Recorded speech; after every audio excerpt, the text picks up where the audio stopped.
Now, let's dive into today's story. Chapter 1. Hidden Cracks. Nathaniel Nate Garrison stared at the code on his monitor, the blue light illuminating his focused expression.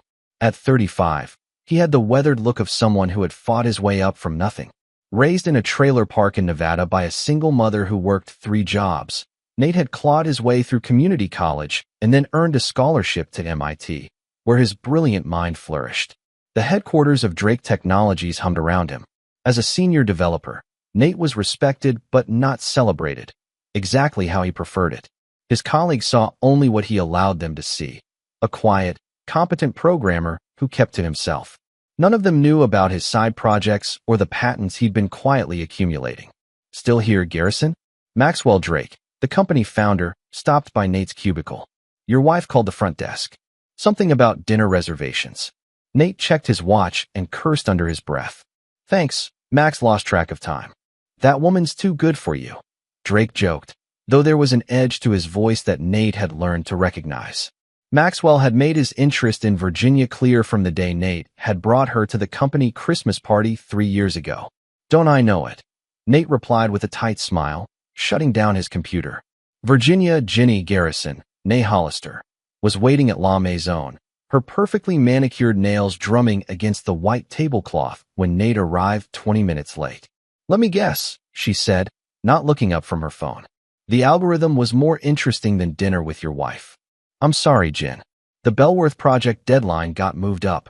She sighed dramatically, tossing her auburn hair over one shoulder. Of course it did. Heaven forbid Maxwell Drake's golden goose take a night off. The waiter arrived with champagne Nate hadn't ordered. Compliments of Mr. Salvatore, he said with a practiced smile. Ginny's face transformed, her irritation replaced by a dazzling smile. How thoughtful. Is he here tonight? Just left, Mrs. Garrison. He asked me to send his regards. Nate watched as his wife's eyes darted around the restaurant, disappointed. He knew Bryce Salvatore, the charismatic CEO of Luminary Innovations, the golden child of Silicon Valley and Drake's main competitor. Nate also knew Salvatore had never once spoken to him at industry events, yet somehow knew his wife's preferred champagne. Later that night, Nate lay awake beside his sleeping wife, revisiting the conversation they'd had over dinner. Ginny's complaints about their modest house in a mediocre neighborhood, her thinly veiled comparisons between his salary and what her friends' husbands earned. The way her eyes lit up whenever Luminary Innovations was mentioned. You could be so much more, she'd told him, not for the first time. If you just play the game instead of hiding in your little coding world. What Ginny didn't know, what no one knew, was that Nate's little coding world had produced an algorithm that would revolutionize artificial intelligence processing. An algorithm he'd developed at home, away from Drake Technologies' intellectual property agreements. An algorithm worth billions to the right buyer.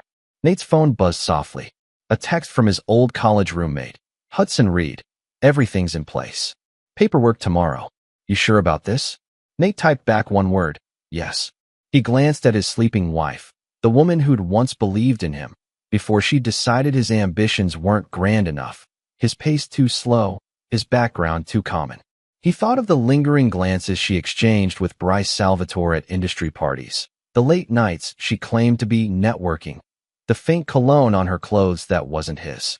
Tomorrow, he would sign the final papers establishing Phoenix Capital, his new venture capital firm, funded by silent partners who believed in his vision and his algorithm. The first step in a plan that had been forming for months, as he watched his wife's contempt grow in proportion to Bryce Salvatore's interest in her.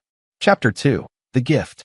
On the morning of his 36th birthday, Nate woke to an empty bed. Ginny had left a note on her pillow. Early meeting with Luminary's marketing team. Don't wait up tonight. Happy birthday. Nate crumpled the note, thinking back to his birthday just a year ago. They'd spent the weekend in Napa Valley, Ginny laughing as they stomped grapes at a boutique winery. When had things changed? His phone rang. Hudson calling to wish him happy birthday and to confirm their lunch meeting. The papers are all signed, Hudson reported. Phoenix Capital officially exists, with you as the majority shareholder, but your name buried so deep in the paperwork, it would take a team of forensic accountants to find it. Good, Nate said. Any movement on the Luminary situation? Their stock dipped again yesterday. Salvatore's burning through capital like a teenager with his first credit card. The board's getting restless. Nate smiled. Perfect timing. At work, Maxwell Drake called Nate into his office. Got something for you, he said, sliding a folder across his desk. Promotion. Senior Systems Architect. Comes with a 30% raise and stock options. Nate's expression revealed nothing as he scanned the offer. Why now? Drake leaned back in his leather chair. Let's just say a little bird told me Luminary's been sniffing around you. Can't lose my best developer to those flashy bastards, can I? That evening, Nate came home to find a small wrapped box on the kitchen counter with a card from Ginny. Inside the box was a $10 gift card to Burger King with a note, for the guy who refuses to aim higher. Happy birthday to my underachiever husband. Maybe this matches your ambitions? Nate stared at the gift card, then at his wife's elegant handwriting. The calculated cruelty of it struck him like a physical blow. In 7 years of marriage, he'd never seen this side of her. His phone buzzed with a text from an unknown number. Check her Instagram. Nate found Ginny's profile and saw a new post. A photo of her with Bryce Salvatore at what appeared to be a rooftop bar, champagne glasses raised. The caption read, celebrating new beginnings with the visionary at Bryce Salvatore. Hashtag future is bright, hashtag moving up. The comments were filled with congratulations, including one from Bryce. Luminary's lucky to have you joining the team. Here's to working closely together. Nate's hands trembled as he set down his phone. His wife had taken a job with Luminary Innovations without telling him, was openly flaunting her relationship with Salvatore, had deliberately humiliated him on his birthday. He picked up the Burger King gift card again, running his finger along its edge. Then he reached for his phone and dialed Hudson. Move up the timeline, he said without preamble. I want to meet with the board members tomorrow. That night, when Ginny came home smelling of expensive cologne and alcohol, Nate was waiting in the living room, the gift card on the coffee table between them. Enjoy your celebration? He asked quietly. Ginny's expression flickered between surprise and defiance. You saw the post. I did. Congratulations on the new job. When were you planning to tell me? She sank into the armchair across from him, kicking off her heels. I was waiting for the right moment. It all happened so fast. Like our marriage falling apart. Did that happen fast too? Or was I just too blind to see it? Don't be dramatic, Nate. She gestured dismissively. We want different things. You're content in your little cubicle, writing code for someone else's vision. I want more. With Bryce Salvatore. She didn't deny it. Bryce understands ambition. He sees my potential. And this? Nate held up the gift card. What was this supposed to accomplish? Ginny's laugh was cold. Consider it a wake-up call. You could be so much more, Nate, if you weren't so average. Bryce is offering me everything you can't. Excitement, status, a future that matters. I see. Nate pocketed the gift card and stood. Thank you for the clarity. Where are you going? I have a late meeting. On your birthday? With who? Nate paused at the door. Someone who sees my potential. Chapter 3, The Algorithm. Dawn found Nate in Hudson's downtown office. The San Francisco skyline, slowly emerging from darkness outside the floor-to-ceiling windows. They'd been working through the night, preparing for the meeting with Phoenix Capital's investors. Run me through it one more time, Hudson said, rubbing his bloodshot eyes. Nate pointed to the complex diagram on the whiteboard. The Nexus algorithm processes data with 87% greater efficiency than anything currently on the market. It's essentially an artificial neural network that learns and adapts in real time without the computational overhead of traditional systems. And you developed this, when exactly? Over the past 2 years. Nights, weekends. Away from Drake Technologies' equipment and servers. Hudson whistled. And Drake has no idea? None. I kept everything compartmentalized. The patent applications are in process under Phoenix Capital's subsidiary. There was a knock at the door, and Hudson's assistant entered. Ms. Valentina Rothschild has arrived. Nate straightened his tie as Valentina swept in, tall, commanding, with steel-gray hair and a sleek bob and eyes that missed nothing. As the managing partner of Obsidian Ventures, her reputation for ruthlessness was legendary. Mr. Garrison, she said, extending her hand. I've reviewed your proposal and technical documentation. Impressive, if it performs as promised. It exceeds the specifications in the documentation, Nate replied confidently. Valentina took a seat. Cut to the chase. What are you proposing exactly? Nate exchanged a glance with Hudson before responding. A hostile takeover of Luminary Innovations. If Valentina was surprised, she didn't show it. Ambitious. Luminary's market cap is $2.8 billion. And falling, Hudson interjected. They've missed their last 2 quarterly projections. Salvatore's bleeding money on vanity projects with no clear path to profitability. Their board is fracturing, Nate continued.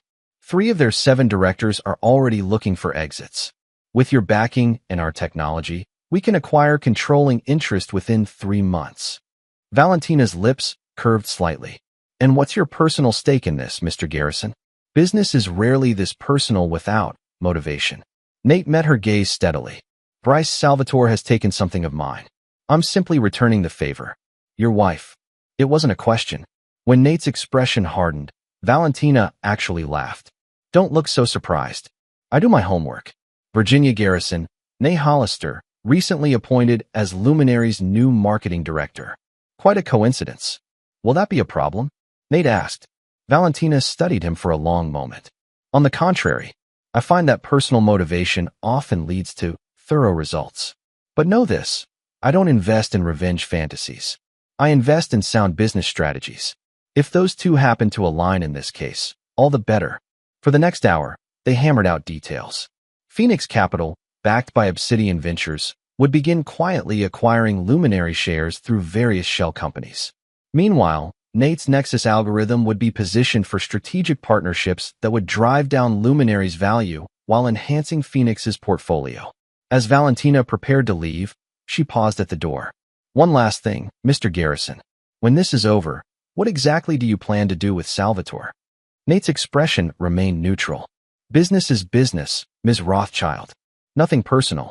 Her knowing smile indicated she didn't believe him for a second. After she left, Hudson poured 2 glasses of whiskey.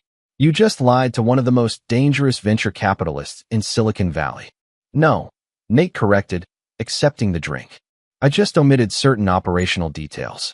Later that day, Nate resigned from Drake Technologies, citing personal reasons. Maxwell Drake tried to convince him to stay with promises of more money, more responsibility. Nate declined politely but firmly.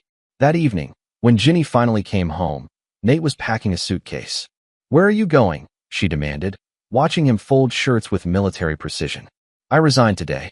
I need some space to figure out my next move. For the first time, Ginny looked unsettled. You quit? Without another job lined up? Because of my gift? Don't be so sensitive, Nate. Not everything is about you, Ginny. He zipped the suitcase. I've been thinking about making a change for a while now. You helped clarify things for me. Where will you go? Hudson has a guest room. I'll stay there until I figure things out. Panic flashed across Ginny's face. We should talk about this. I think you've said everything you needed to say. Nate headed for the door, then turned back. By the way, congratulations again on the Luminary position. I'm sure you and Bryce will work very well together. The look of shock on Ginny's face as he walked out was the first genuine emotion he'd seen from her in months. Chapter 4, Silent Moves. 3 months passed with surgical precision. Nate worked 18-hour days from the offices of Phoenix Capital, now occupying the entire 32nd floor of a sleek downtown high-rise. His personal life was non-existent, his marriage in limbo. Ginny had tried calling, then texting, then showing up at Hudson's apartment, only to discover Nate had moved out weeks earlier. Another block of shares acquired, Hudson announced, entering Nate's corner office with a tablet. That puts us at 22%. Nate nodded, studying the financial projections on his multiple monitors. Salvatore's getting nervous. He called a board meeting yesterday. How do you know that? Nate gestured to one of his screens, where an email from Luminary's board secretary was displayed. We have friends in interesting places. Phoenix Capital had been expanding its influence in ways both visible and invisible. Publicly, they were a rising star in venture capital, making strategic investments in promising tech startups. Privately, they were systematically positioning themselves to swallow Luminary Innovations whole. Nate's phone rang, a number he didn't recognize. Mr. Garrison, came a female voice with a slight Russian accent. This is Oksana Petrov, Bryce Salvatore's executive assistant. Nate's eyebrows rose. How can I help you, Ms. Petrov? Mr. Salvatore would like to meet with you. Tomorrow, if possible. May I ask what this is regarding? He believes you, and he might have mutual interests to discuss. Nate's mouth curved into a cold smile. Tell Mr. Salvatore I'd be delighted. Shall we say noon, at Phoenix Capital? After ending the call, Nate summoned his team. Besides Hudson, there was Marielle Santos, their razor-sharp legal counsel, Zachariah Zach Temple, a former Wall Street quant who now handled their financial strategy, and Tamara Washington, their head of operations, and the only person besides Hudson who knew the full scope of Nate's plan. Salvatore's coming here tomorrow, Nate informed them. He's figured out someone's buying up Luminary shares, but he doesn't know it's us yet. What's your play? Tamara asked, her analytical mind already running scenarios. We let him think I'm a potential white knight investor. Someone he can bring in to help stabilize Luminary's position against this mysterious hostile takeover attempt. Marielle frowned. Isn't that dangerously close to securities fraud? Not if I never explicitly agree to anything, Nate countered. I'll listen to his proposal, express interest, and make no commitments. Meanwhile, Zach, I need you to accelerate our acquisition timeline. We're already pushing the limits, Zach warned. If we move too aggressively, the SEC might take notice. Then be creative. We need 30% ownership before their quarterly earnings call next week. After the meeting, Hudson lingered behind. Have you spoken to Ginny lately? Nate's expression hardened. No. What? She came by my place again yesterday. Seemed pretty desperate to find you. Let her be desperate. Nate turned back to his computer. She made her choice. The next day, Bryce Salvatore arrived at Phoenix Capital precisely at noon, exuding the confidence of a man accustomed to getting his way. Tall, with perfectly styled dark hair and a smile that had graced the covers of business magazines, he extended his hand to Nate as if bestowing a favor. Garrison, quite the operation you've built here in. What, 3 months? Impressive. Nate's handshake was firm, his smile neutral. Thank you. Though I've been laying the groundwork for years. That's what I've heard. Your algorithm has people talking. Salvatore glanced around the modern office with appreciation. Maxwell Drake must be kicking himself for letting you slip away. I doubt he's lost much sleep over it. In Nate's conference room, with its stunning view of the bay, they sat across from each other like chess players sizing up their opponent. I'll be direct, Salvatore said, leaning forward. Someone's making a play for Luminary. Buying up shares through a network of shell companies so complex it would make a Russian oligarch proud. Sounds concerning, Nate replied mildly. It is, and I need allies. People who understand the vision of what Luminary is building. Salvatore's smile turned conspiratorial. People like you, with resources and technological innovations that align with our future. What exactly are you proposing? A strategic partnership. Your Nexus algorithm integrated with our platforms, plus a significant capital investment from Phoenix. In return, you get a seat on our board and preferential licensing terms. Nate appeared to consider this. An interesting proposition. Though I have to wonder why you'd approach me specifically. Salvatore's smile never wavered, but something calculating entered his eyes. Your reputation precedes you. A brilliant mind with sudden access to substantial capital. Plus, we have a mutual connection who speaks highly of your potential. Ginny, Nate said flatly. Virginia has been a tremendous asset to our team. Her insight into competitive positioning is remarkable. Salvatore paused, watching Nate carefully. She mentioned you two were going through a transitional period. Did she now? These things happen. People grow apart. Seek different paths. Salvatore spread his hands in a gesture of false sympathy. Business shouldn't suffer because of personal complications. Nate allowed a thin smile. I couldn't agree more. Which is why I'll need time to consider your proposal carefully. Due diligence, you understand. Of course. Salvatore stood. But don't take too long. Our mysterious buyer isn't waiting. After Salvatore left, Tamara entered the conference room. You didn't tell him. That would spoil the surprise, Nate replied, turning to the window. How long until we reach 30%? With the trades Zach has queued up? Tomorrow afternoon. Good. And the board members we've approached. Palmer and Richardson are on board. That gives us 2 seats already, plus our 30% voting block. Nate nodded, watching Salvatore's sleek car pull away from the building below. Schedule the meeting for Monday morning, after their earnings call. It's time Bryce Salvatore learned who he's really dealing with. That evening, as Nate worked late in his office, his private elevator chimed. Only 5 people had access codes, and it was well past business hours. He looked up as the doors opened to reveal Ginny, looking both determined and uncertain. "How did you get access to my elevator?" he asked calmly. "Hudson. I told him it was an emergency." She stepped into his office, taking in the expansive space with obvious surprise. "This is not what I expected." "What did you expect?" "I don't know. When you said you quit to figure things out, I pictured you soul-searching on some beach, not." She gestured at the obvious trappings of power surrounding them. "Sorry to disappoint."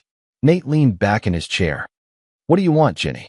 She moved closer, perching on the edge of his desk. "You met with Bryce today." "I did. He wouldn't tell me what you discussed." "Probably because it's confidential business between Phoenix Capital and Luminary Innovations." Ginny studied him, really looked at him, perhaps for the first time in years. "Who are you?" "This company, this office. None of this existed 3 months ago. Perhaps you never really knew me." Nate closed his laptop. "Or perhaps you were too busy looking elsewhere to notice what was right in front of you." "Is this about Bryce and me?" "Because it's not what you think." Nate actually laughed. "Please don't insult my intelligence on top of everything else." Ginny's expression hardened. "Fine. Yes, Bryce and I are involved. But it's not just personal, it's professional. He sees my value, appreciates my contributions, as he so eloquently explained today when attempting to use you as leverage against me." Her face paled. "What are you talking about?" "He made it quite clear that your relationship was part of his calculation in approaching me. Personal complications was the phrase he used." "You're lying." "Why would I bother?" Nate stood, coming around the desk. "What exactly did you hope to accomplish by coming here tonight, Ginny? Damage control?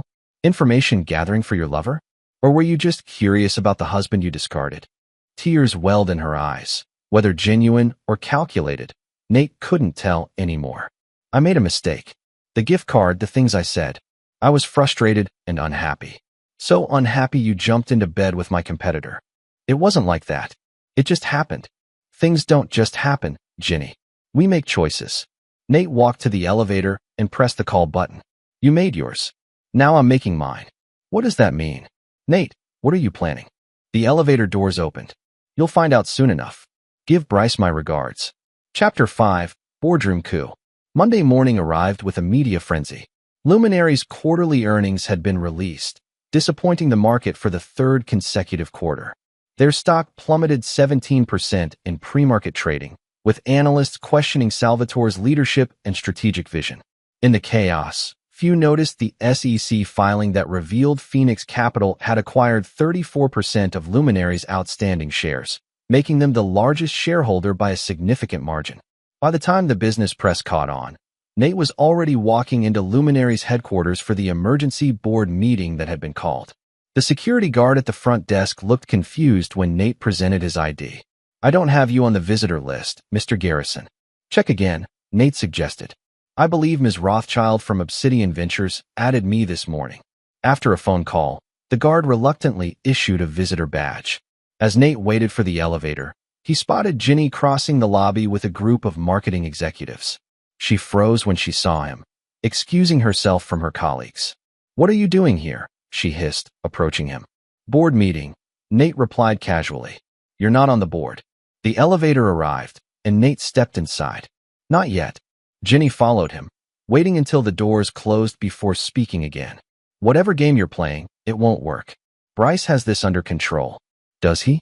"The market doesn't seem to think so." Nate checked his watch. 17% drop so far today. That's going to upset a lot of investors. It's a temporary setback. We have major announcements planned for next quarter. Too late, Nate said as the elevator stopped at the executive floor. "But don't worry, I'm sure you'll land on your feet. You always do." The boardroom was tense when Nate entered. Salvatore was at the head of the table, surrounded by nervous board members and executives. He looked up, his expression darkening when he saw Nate. "Garrison, this is a closed meeting." "Actually," came Valentina Rothschild's cool voice from the other end of the table, "Mr. Garrison is here at my invitation. As representatives of Phoenix Capital, we now hold 34% of Luminary's voting shares." The room erupted in confused murmurs. Salvatore's face flushed with anger. "That's impossible. The SEC filings were submitted at 5:01 a.m. this morning." Valentina finished for him. Perfect timing, wouldn't you say? Just before your disappointing earnings tank the stock price even further. You're behind the shell companies, Salvatore realized, glaring at Nate. This was your plan all along. I did try to warn you about taking too long with your decision, Nate replied, taking an empty seat at the table. Now, shall we begin? I believe the first item on the agenda is a vote of confidence in the current CEO. What followed was a methodical dismantling of Bryce Salvatore's authority. With Phoenix Capital's shares plus the votes of 2 disgruntled board members, they quickly achieved a majority. Salvatore was removed as CEO, but retained his board seat, a strategic move suggested by Marielle to avoid immediate litigation. This is temporary. Salvatore seethed as the votes were counted. I still own 18% of this company. My allies are rapidly abandoning ship, Hudson interjected, showing his tablet with incoming messages from Salvatore's supposed supporters. Fascinating how quickly loyalty evaporates when the stock price drops. The doors opened, and Ginny rushed in, her face pale with shock. Bryce, what's happening? The marketing department is getting calls from reporters saying you've been ousted. Her eyes landed on Nate, sitting calmly at the board table, and understanding dawned. Ms. Hollister, Valentina said smoothly. As this is now a confidential board matter, I'll have to ask you to leave unless you have relevant business to present. I'm the marketing director, Ginny protested. Of course I have relevant business. Actually, Nate corrected gently, you're the former marketing director. The board has voted to restructure the executive team, effective immediately. Ginny stared at him in disbelief. You can't do this. We just did. Nate nodded to security, who had been summoned discreetly. Please escort Ms. Hollister to HR to process her exit paperwork. As Ginny was led away, her shock turning to fury, Salvatore leaned across the table toward Nate. This isn't over. You think you've won? I built this company. The clients, the partnerships, they're loyal to me, not the board. We'll see about that. Nate opened a folder and slid a document across to each board member. Our next order of business, reviewing the audit of executive decisions over the past 18 months. You'll find some interesting patterns in Mr. Salvatore's allocation of company resources. For the next 2 hours, Nate methodically presented evidence of Salvatore's mismanagement, vanity projects approved without proper oversight, personal expenses charged to the company, and most damning, prototype technologies borrowed from smaller firms without proper attribution or compensation. By meeting's end, Salvatore's remaining allies on the board had fallen silent, the evidence too overwhelming to dismiss. A temporary CEO was appointed, not Nate, but a respected industry veteran who had been waiting in the wings at Phoenix's suggestion. As the meeting adjourned, Salvatore cornered Nate in the hallway. You think you're so clever, turning my board against me, taking my company, firing Ginny. But you have no idea who you're dealing with. On the contrary, Nate replied quietly. I know exactly who I'm dealing with. A man who takes what isn't his and calls it ambition. This is about Ginny. Salvatore laughed incredulously. You did all this because I slept with your wife. No, I did all this because you're a mediocre businessman masquerading as a visionary, bleeding a good company dry with your ego. Ginny was just a bonus. Nate stepped closer, his voice dropping. But since you brought her up, yes, I do take exception to men who poach other men's wives as trophies. She came to me, Salvatore hissed, begged me to rescue her from her dead-end marriage to a nobody. Nate's smile was cold. And yet here we are. You, removed from the company you built. Her, unemployed and humiliated. And me, the nobody, now controlling it all. Salvatore's expression darkened dangerously. You've made 2 powerful enemies today, Garrison. This isn't over. Actually, it is. Nate checked his watch. Security should be clearing out your office as we speak. I'd hate for you to miss saying goodbye to your Rothko. Chapter 6. Countermoves. The headlines the next day were brutal.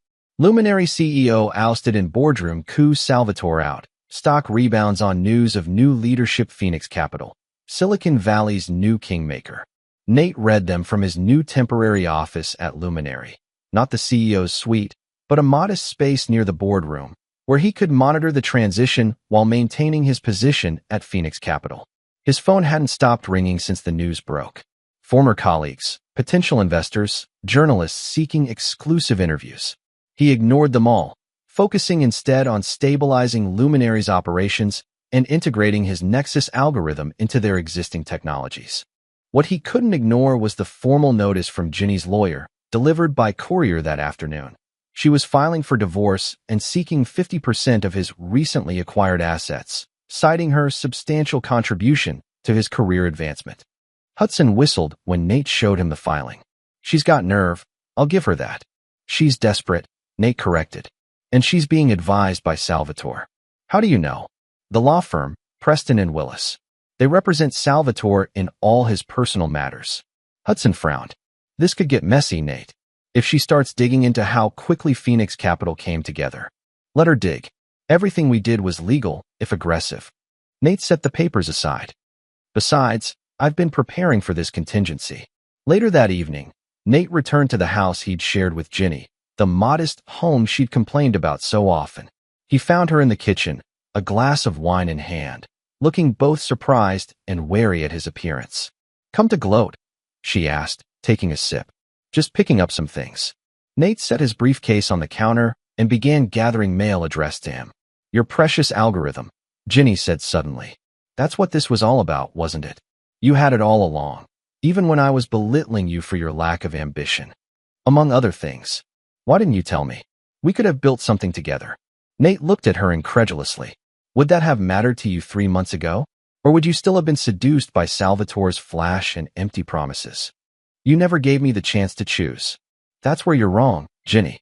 You made your choice every day for the past year. Every time you compared me unfavorably to men like Salvatore. Every time you stayed late at networking events and came home smelling like his cologne. Nate's voice remained calm, but his eyes were cold. The gift card was just the final confirmation of what I already knew. Ginny's expression hardened. Fine. You want to play the wronged husband? Good luck with that in court. I have witnesses who'll testify to your controlling behavior, your obsession with work, your emotional neglect. Witnesses like Salvatore? I'm sure the judge will find him completely credible. Nate opened his briefcase and removed a folder. Before you proceed with this litigation strategy, you might want to review our prenuptial agreement. We don't have a prenup. I would remember signing something like that. Actually, we do. Nate slid the document across to her. Signed the day before our wedding, along with all those other documents for the house purchase. You were so excited about the ceremony, you barely glanced at what you were signing. Ginny flipped through the papers, her face draining of color as she found her own signature on the final page. This can't be legal. It's been reviewed by 3 separate law firms. In case of infidelity by either party, proven with evidence, the unfaithful spouse forfeits all claims to marital assets acquired after the infidelity began. What evidence? Ginny demanded. Nate placed a USB drive on the counter. Hotel receipts, text messages, photographs taken by a very discreet private investigator. Enough to satisfy the terms of the agreement. You've been planning this for months, she whispered, realization dawning. Before the gift card. Before Luminary.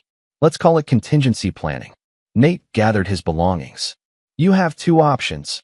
Contest this in a very public, very messy court battle that will drag both your name and Salvatore's through the mud. Or accept a reasonable settlement. This house, your personal accounts, and a clean break. You bastard. I learned from the best. Nate headed for the door, then paused. Oh, and Ginny? You might want to ask Bryce about Natalia before you hitch your wagon too firmly to his star. Who's Natalia? His wife. Currently living in their Milan apartment with their twin daughters. Nate smiled at Ginny's shocked expression. What? He didn't mention them. How inconsiderate of him. The next morning, Nate arrived at Luminary to find chaos. Overnight, the company's servers had been hit with a sophisticated cyber attack, compromising client data and temporarily disabling their cloud services. Simultaneously, 3 major clients had announced they were reviewing their contracts in light of the leadership changes. It's Salvatore, the interim CEO, Leonard Walsh, declared as they gathered in the emergency response room. He's calling in favors, pressuring clients to jump ship. And the cyber attack? Nate asked. The head of IT, a nervous man named Preston, shook his head. Too sophisticated for an inside job. This was professional. Hired guns, Hudson muttered. Focus on containment, Nate instructed. Reach out personally to every affected client. Full transparency about what happened and our response. As they worked through the crisis, Nate received a text from an unknown number. You take from me, I take from you. This is just the beginning. B. Nate showed it to Hudson, who whistled. He's not even trying to be subtle. Good. The more erratic he becomes, the easier he'll be to handle. Nate pocketed his phone. Have Marielle prepare injunction paperwork. When he makes his next move, I want to be ready. That move came sooner than expected. By afternoon, business news channels were reporting that Bryce Salvatore was launching a new venture, Ascendant Technologies, and had somehow secured $150 million in funding despite his recent ouster. More concerning, he'd apparently poached 12 key engineers from Luminary overnight, including the lead architect of their flagship product. How did he manage that? Walsh demanded. Those employees had non-competes. Money talks, Hudson replied grimly. And Salvatore knows where all the bodies are buried at Luminary. He probably had leverage on half those engineers. Nate remained calm, thinking several moves ahead. This works in our favor. Salvatore's showing his hand too early, operating on emotion rather than strategy. How is losing our core engineering team in our favor? Walsh asked incredulously. Because now we have clear evidence of tortious interference and violation of fiduciary duty. Nate nodded to Marielle, who was already making notes. File everything. The cyber attack, the client pressure, the employee poaching. Build the case methodically. And in the meantime? Hudson asked. Nate's expression was resolute. In the meantime, we accelerate the integration of Nexus. If Salvatore wants a war, let's make sure we have the superior weaponry. Later that night, as Nate worked alone in his office at Phoenix Capital, the elevator chimed. He looked up, expecting Hudson or Tamara, but instead found Bryce Salvatore striding in, looking both angry and strangely triumphant. Bold move, coming here unannounced, Nate remarked, not rising from his desk. I thought we should talk man to man. Salvatore helped himself to a seat. You've impressed me, Garrison. I underestimated you. A common mistake. Indeed. So now we're at an impasse. You've taken my company. I'm building a new one designed specifically to destroy what you've taken. Salvatore leaned forward. Or we could come to an arrangement. What kind of arrangement? A truce. You return control of Luminary to me through a negotiated board settlement. I bring my new funding and team back into the fold. We integrate your algorithm and become the dominant force in the industry. Salvatore spread his hands. We both win. Nate studied him thoughtfully. And Ginny. Salvatore's smile was cold. A casualty of war, I'm afraid. Useful for a time, but ultimately, expendable. She served her purpose, which was getting close to you, learning your habits, your patterns. She was feeding me information for months before things became personal. Nate absorbed this without visible reaction, though inside, something hardened further. So your proposition is essentially that I hand back what I've rightfully acquired, in exchange for a partnership with a man who used my wife to spy on me, then discarded her when convenient. When you put it that way, it sounds rather one-sided. Salvatore laughed. But consider the alternative. A prolonged, destructive corporate war that will damage both of us. And don't think I haven't noticed your vulnerability, which is, your precious algorithm depends on processing efficiency.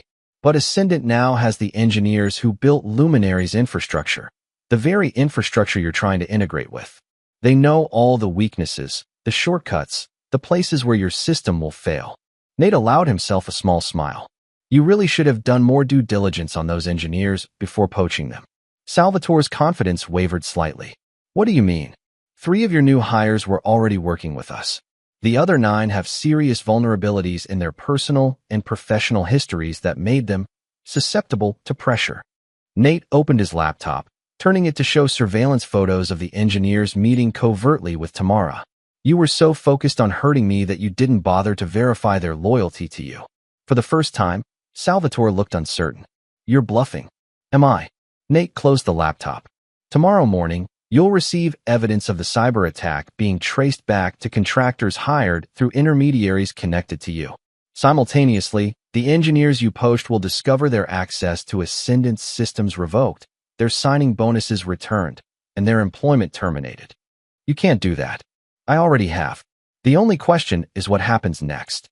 Nate leaned forward. Here's my counteroffer. Walk away. Retire quietly with the considerable fortune you've already amassed. Sign a non-compete agreement that keeps you out of tech for 5 years. In return, I don't pursue criminal charges for corporate espionage, tortious interference, and cybercrimes. Salvatore's face flushed with rage. You think you can threaten me? I built Luminary from nothing. I have connections you can't imagine. People who owe me favors. Had.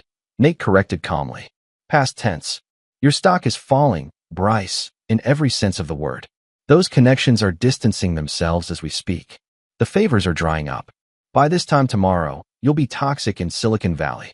Salvatore stood, trembling with fury. This isn't over, Garrison. Actually, it is. But you haven't realized it yet. Nate pressed a button on his desk phone. Security will escort you out. Do consider my offer carefully. It expires at 9 a.m. tomorrow. Chapter 7. Scorched Earth. The next 48 hours unfolded exactly as Nate had predicted. The cyber attack was traced to mercenary hackers paid through a complex chain of shell companies that ultimately led back to Bryce Salvatore. The poached engineers found themselves suddenly unemployed, their reputations tarnished. Ascendant Technologies' funding mysteriously evaporated, leaving Salvatore scrambling to meet payroll. Yet Salvatore didn't take Nate's offer. Instead, he launched a Scorched Earth campaign, giving inflammatory interviews to tech blogs, filing frivolous lawsuits, and spreading rumors about Phoenix Capital's allegedly questionable funding sources. Ginny, meanwhile, had aligned herself fully with Salvatore's counterattack. She withdrew the divorce filing based on the prenup and instead began a media offensive, portraying herself as the loyal wife blindsided by her husband's dangerous obsession with destroying Bryce Salvatore. He changed overnight, she told a sympathetic interviewer on TechCrunch's podcast. The man I married disappeared, replaced by someone consumed with revenge. I turned to Bryce for professional guidance, and Nate twisted it into something sordid to justify his takeover. Nate watched the interview impassively from his office, with Hudson and Tamara looking on in disbelief. She's completely rewriting history, Tamara said, shaking her head. And people are buying it, Hudson added grimly. The comments section is brutal. They're painting you as a tech villain using corporate warfare to punish your wife for a non-existent affair. Let them, Nate replied calmly. The court of public opinion has a short memory. But the damage was mounting. Luminary stock had stabilized after the initial takeover, but now it was sliding again as the ugly public battle spooked investors. Several key partnership deals were put on hold. The Nexus algorithm integration faced delays as team morale suffered under the constant negative press. We need to respond, Walsh argued during an emergency board call. Salvatore's narrative is killing us. No, Nate countered. Engaging directly would only amplify his platform. We focus on execution, not distraction. After the call, Valentina requested a private word with Nate. I didn't invest in Phoenix Capital to watch it become collateral damage in your personal vendetta, she said bluntly. Salvatore is proving more resourceful than anticipated. He's desperate, Nate corrected, making his final moves without considering the endgame. And what exactly is your endgame, Mr. Garrison? Because from where I'm sitting, it appears we're at a stalemate. Nate met her piercing gaze.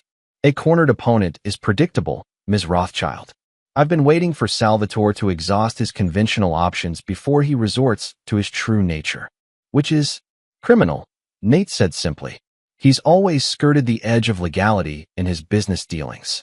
Now that he's lost everything, he'll cross that line definitively. Valentina studied him for a long moment. You're baiting him. I'm allowing him to reveal himself. The next morning, Nate received an unexpected visitor at Phoenix Capital, Special Agent Miranda Torres of the FBI's Cybercrimes Division. Mr. Garrison, she said after being shown into his office. I believe you've been expecting me. Nate raised an eyebrow. Have I? 3 weeks ago, we received an anonymous tip about potential cyber espionage targeting your company and Luminary Innovations. The evidence package was comprehensive. She set a folder on his desk, including predictions of future attacks that have since materialized exactly as described. Fascinating, isn't it? Agent Torres gave him a knowing look, almost as if someone had inside information on what was being planned, or perhaps was setting a particularly elaborate trap. Nate remained impassive. How can I help with your investigation, Agent Torres?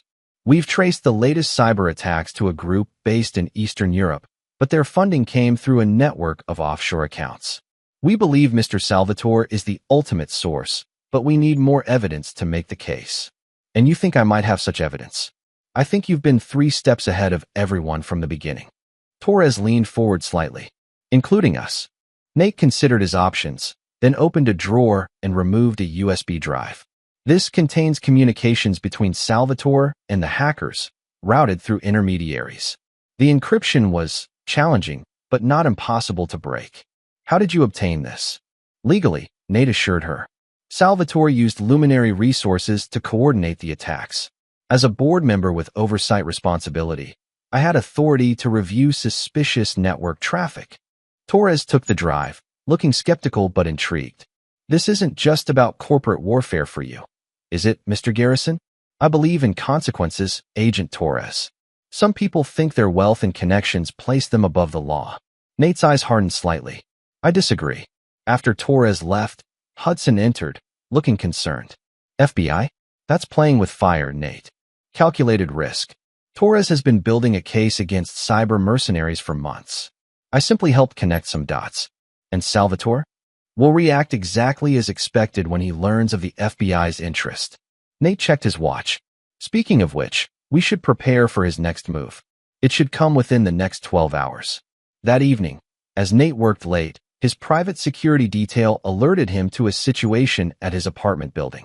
Someone had attempted to break in, triggering the silent alarm. Police had responded and apprehended a man who claimed to be working for a private investigation firm hired by Bryce Salvatore. What was he looking for? Nate asked the security chief over the phone. Wouldn't say specifically, but he had sophisticated copying equipment designed for documents and digital media. Interesting. Nate glanced at his watch. Faster than I expected. Have our legal team meet the police. I want maximum charges pressed. Meanwhile, across town, Ginny was meeting Salvatore at an upscale hotel bar, both of them looking increasingly desperate. The FBI visited my lawyer today, Salvatore said, downing his scotch in one gulp. They're building a case on the cyber attacks. Can they trace it back to you? Ginny asked, her face pale. Theoretically, no. Practically, he grimaced. Maybe. I used cutouts and proxies, but nothing's truly untraceable these days. What about our plan to find leverage on Nate? My guy got caught breaking into his apartment. Amateur hour. Salvatore's expression darkened. Your husband is always one step ahead. It's like he's anticipating our every move. He's not psychic, Ginny insisted. He's just careful and calculating. There has to be something we can use against him, some vulnerability. Salvatore studied her for a long moment. There is one thing we haven't tried. The one vulnerability even Nate Garrison can't guard against completely. What's that? You. Salvatore leaned closer. He might have protected himself legally and professionally, but emotionally? There's always residual attachment in a marriage, no matter how bitter the end. Ginny frowned. What are you suggesting? A reconciliation play. You go to him, contrite and vulnerable. Tell him you've seen through me, that I manipulated you. Play to his ego. Say you're in awe of what he's built, that you regret not believing in him. Salvatore's smile was cold. Get back into his life, his home, his confidence. Find what we need to destroy him from the inside. Ginny hesitated, something like doubt crossing her face. I don't know, Bryce. Nate's not easily fooled. He's still a man, and men have weaknesses. Salvatore grabbed her wrist, squeezing too tightly. Unless you're having second thoughts about us. No, of course not. She pulled her hand away, rubbing her wrist. I'll do it. But I need time to make it convincing. Time is the one thing we don't have. The FBI is closing in, investors are abandoning me, and your husband is systematically dismantling everything I've built. Salvatore's expression hardened. You go to him tomorrow. Tonight, we prepare your strategy. Unknown to them, their entire conversation was being recorded by a waitress who placed fresh drinks on their table. A waitress who worked for Tomorrow Washington rather than the hotel. Chapter 8. The Final Play. The following morning, Nate convened his inner circle at Phoenix Capital, Hudson, Tamara, Marielle, and Zach. They listened to the recording of Ginny and Salvatore's conversation in grim silence. So they're getting desperate, Hudson observed when it finished. As expected, Nate replied. Salvatore's running out of options. His legal troubles are mounting, his reputation is in tatters, and his financial resources are dwindling. What about Ginny? Tamara asked. She seemed hesitant about their plan. Hesitant, but compliant, Nate corrected. She's made her choice again. So what's our next move? Zach inquired, always focused on the practical. Nate smiled slightly. We spring our own trap. He outlined his plan, which he had been developing for weeks, ever since he'd anticipated this exact scenario. By the time he finished, even his closest allies looked somewhat unsettled by the ruthless precision of his strategy. That's comprehensive, Hudson said finally. Salvatore left me no choice, Nate replied. He's escalated at every turn, from cyber attacks to attempted breaking and entering. This ends now. Later that day, as predicted, Nate received a call from Ginny asking to meet.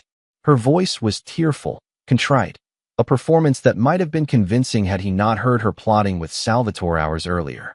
They agreed to meet at a neutral location, a quiet restaurant in Palo Alto. Nate arrived early, ensuring everything was in place for what would follow. Ginny arrived looking appropriately distressed, designer clothes slightly rumpled, makeup subtle enough to highlight rather than hide her reddened eyes. She'd always been skilled at managing her appearance to create exactly the impression she wanted. Thank you for meeting me, she said softly as she sat across from him. You said it was important. Nate's tone was neutral, revealing nothing. It is. She took a deep breath. I've made a terrible mistake, Nate. With everything. Bryce, he's not who I thought he was. The things he's been doing, the person he's becoming since you took control of Luminary, it's frightening. In what way? He's obsessed with destroying you. It's all he talks about, all he thinks about. She reached across the table, attempting to take his hand. Nate subtly moved his hand away, ostensibly to adjust his napkin. I realized I was just a pawn to him. A way to get at you. And that bothers you now? It didn't seem to when you were giving him that $10 gift card. Ginny winced. I deserve that. I was cruel and thoughtless. But Nate, I never expected any of this. The company, the takeover. Who are you? Where did all this come from? I've always been exactly who I am, Ginny. You just chose not to see it. Well, I see you now. Her expression turned admiring. What you've built, what you've accomplished, it's extraordinary. I was blind not to recognize your potential. What exactly do you want from this conversation? She took another deep breath. A second chance. Not immediately. I know too much has happened. But the chance to show you I've changed, that I understand my mistakes. She lowered her voice. Bryce is dangerous, Nate. He's planning things, desperate things. I could help you, warn you. We could work together, like we should have from the beginning. Nate studied her for a long moment, his expression unreadable. Then he reached into his jacket and pulled out a small device, placing it on the table between them. Do you know what this is? Ginny looked confused. Some kind of recorder? It's a signal jammer. It prevents anyone from listening in on our conversation right now. Nate leaned forward. Which means I can speak frankly. You're working with Salvatore to get close to me, find dirt or leverage, and help him destroy me. Her face paled, but she recovered quickly. That's absurd. I came here because Salvatore is desperate and you're running out of options. Nate's voice remained calm. I know about your meeting last night. About how he squeezed your wrist too hard when you hesitated. About the entire plan you formulated to infiltrate my life again. Ginny's mask crumpled, replaced by cold calculation. You had us followed. I had you monitored, yes. Just as I've had Salvatore monitored since the day I took Luminary from him. Why go through with this meeting then? Why not just ignore me? Because it's time to end this, Ginny. All of it. Nate placed a folder on the table. These are the terms of your surrender. She tensed. My what? In this folder is evidence of your complicity in Salvatore's schemes, the cyber attacks, the corporate espionage, the attempted break-in at my apartment. Not enough to send you to prison, perhaps, but more than enough to destroy any chance you have of a future in this industry. You're bluffing. Am I? Nate opened the folder, showing her photographs, transcripts, bank records. You've been careless, Ginny. Or perhaps Salvatore has. Either way, the trail leads back to both of you. Her face hardened. What do you want? Your complete disassociation from Salvatore, effective immediately. A public statement retracting your claims about our marriage. And your signature on the divorce papers I've had prepared, which grant you exactly what I offered before. The house, your personal accounts, nothing more. And if I refuse? Then tomorrow morning, this evidence goes to the FBI, the SEC, and every major tech publication. Nate's voice remained conversational, but his eyes were steel. Your choice, Ginny. A comfortable if diminished life, or potential federal charges alongside Salvatore. She stared at him, searching for any sign of bluff or weakness. Finding none, her shoulders slumped slightly. You really did have it all planned from the beginning, didn't you? Even before the gift card. You were just waiting for an excuse. No, I was waiting to see if you were still the woman I married. Nate closed the folder. You made your choice clear long before the gift card, Ginny. That was just your final mistake. And Bryce? What happens to him?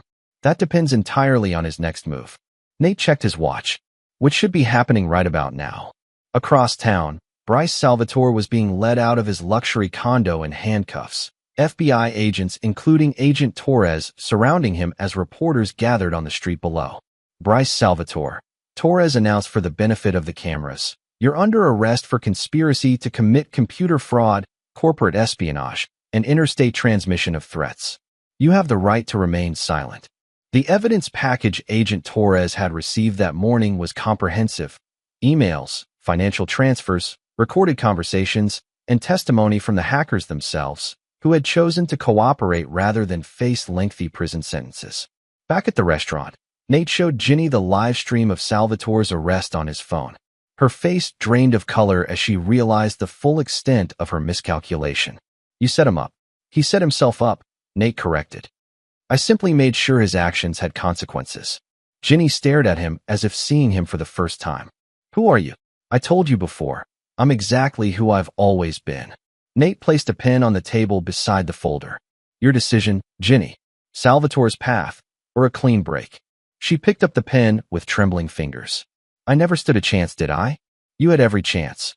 Every day of our marriage was a chance to see me for who I was, to be a true partner rather than someone looking for the next opportunity. Nate's voice carried no anger now, only finality. But we can't rewrite the past. We can only decide what happens next. Ginny signed the papers, her signature shaky but legible. As she did, something small fell from her purse, the $10 Burger King gift card, somehow preserved through everything that had happened. Nate picked it up, a slight smile touching his lips. Keep it, he said, placing it back in front of her, as a reminder that the price of betrayal is always higher than it seems. Chapter 9, Aftermath. 6 months later, Nathaniel Garrison stood at the windows of his office at Phoenix Capital, watching the San Francisco skyline glitter in the evening light. The view had changed little, but everything else had transformed. Luminary Innovations, under the leadership of Leonard Walsh with Nate's guidance, had not only recovered but thrived. The Nexus algorithm had revolutionized their core products, making them industry leaders in AI efficiency. Their stock had tripled since Salvatore's arrest, and the company culture had evolved from cutthroat competition to collaborative innovation. Phoenix Capital had expanded its portfolio, becoming one of the most sought-after investment firms in Silicon Valley. Nate had developed a reputation for funding not just profitable ventures, but meaningful ones, technologies that solved real problems rather than chasing trends. Hudson entered without knocking, as had become his custom. Quarterly reports, he announced, placing a tablet on Nate's desk. We've exceeded projections again. Valentina will be pleased. Pleased? She's practically giddy, in her terrifying, stoic way. Nate smiled slightly. Any word on Salvatore? Pleaded guilty to reduced charges. 5 years in a minimum security facility, plus restitution. His lawyers negotiated it down from the original 15. Hudson hesitated, and Ginny called again. Nate's expression remained neutral. What does she want this time? Same as before. A meeting, a chance to explain herself. Nothing to explain. Nate turned back to the window. The divorce is final. She has her settlement. It's over. The truth was more complicated than Nate let on. The victory over Salvatore and Ginny had been complete, but not without cost. For weeks after their final confrontation, Nate had worked himself to exhaustion, as if trying to outrun some unnamed feeling that pursued him in quiet moments. It wasn't regret, exactly. Every move he'd made had been justified, measured, proportional to their betrayal. Yet something lingered, not doubt about his actions, but questions about what came next. After revenge, what remained? Tamara had asked him that directly during a late-night strategy session. You've won, Nate. Completely. What now? He hadn't had a good answer then. But over the past months, something had begun to form, a vision beyond revenge, beyond proof of his worth. Phoenix Capital was evolving from an instrument of his retribution into something meaningful, a force for innovation that reflected his true values rather than his reaction to betrayal. The Palmer Foundation called again. Hudson continued, breaking into Nate's thoughts. They're serious about the partnership for educational technology in underserved communities. It's not our usual investment profile, but let's do it, Nate decided. Set up the meeting. Hudson looked surprised. That's unusually quick for you. Some decisions don't require extensive analysis, Nate replied. This aligns with our new direction. After Hudson left, Nate sat at his desk and opened his top drawer. Inside was the only tangible reminder he'd kept of his former life, a small framed photo of his mother, taken the day he'd graduated from MIT. She hadn't lived to see what he'd built, but he liked to think she would have approved of not just his success, but what he chose to do with it. His intercom buzzed. "Mr. Garrison," his assistant announced. "Ms. Torres is here to see you." Miranda Torres entered his office with the same confident stride she'd shown the first time they'd met, though now she wore civilian clothes rather than her FBI suit. "Agent Torres," Nate greeted her. "Or is it still Agent since you've taken leave from the bureau?" "Miranda is fine." She took a seat across from him. "I've been reviewing your proposal. It's ambitious, a cybersecurity initiative that bridges private industry and law enforcement." "Too ambitious?" "No." She smiled slightly. "Just ambitious enough to be interesting. The kind of project that could actually make a difference in how we approach digital crime." "Is that a yes then?" "It's a yes with conditions." Miranda leaned forward. "I need complete operational independence. No corporate interference in investigations, even when the targets might be your competitors or partners." "Agreed. The foundation will be independently governed with your team having full autonomy." She studied him curiously. "You've changed since our first meeting." "Have I?" "The man I met 6 months ago was focused on one goal, bringing down Bryce Salvatore. He was meticulous, ruthless, single-minded." She gestured around his office. "This is something different. Constructive rather than retributive." Nate considered this. Perhaps revenge is just the catalyst, not the destination. "Philosophical." Miranda stood. "I'll have my team review the final documents, but pending that, we have a deal." After she left, Nate returned to the window, watching the city lights brighten as dusk deepened into night. His phone buzzed with a text from Valentina. "Palmer Foundation is an interesting choice. Relief work rather than revenge? Evolution suits you, Garrison." He smiled slightly. "Yes, evolution. From the trailer park to MIT. From overlooked engineer to Silicon Valley power player. From a man defined by what had been done to him to a man defined by what he would build next." His phone buzzed again. An alert from security downstairs.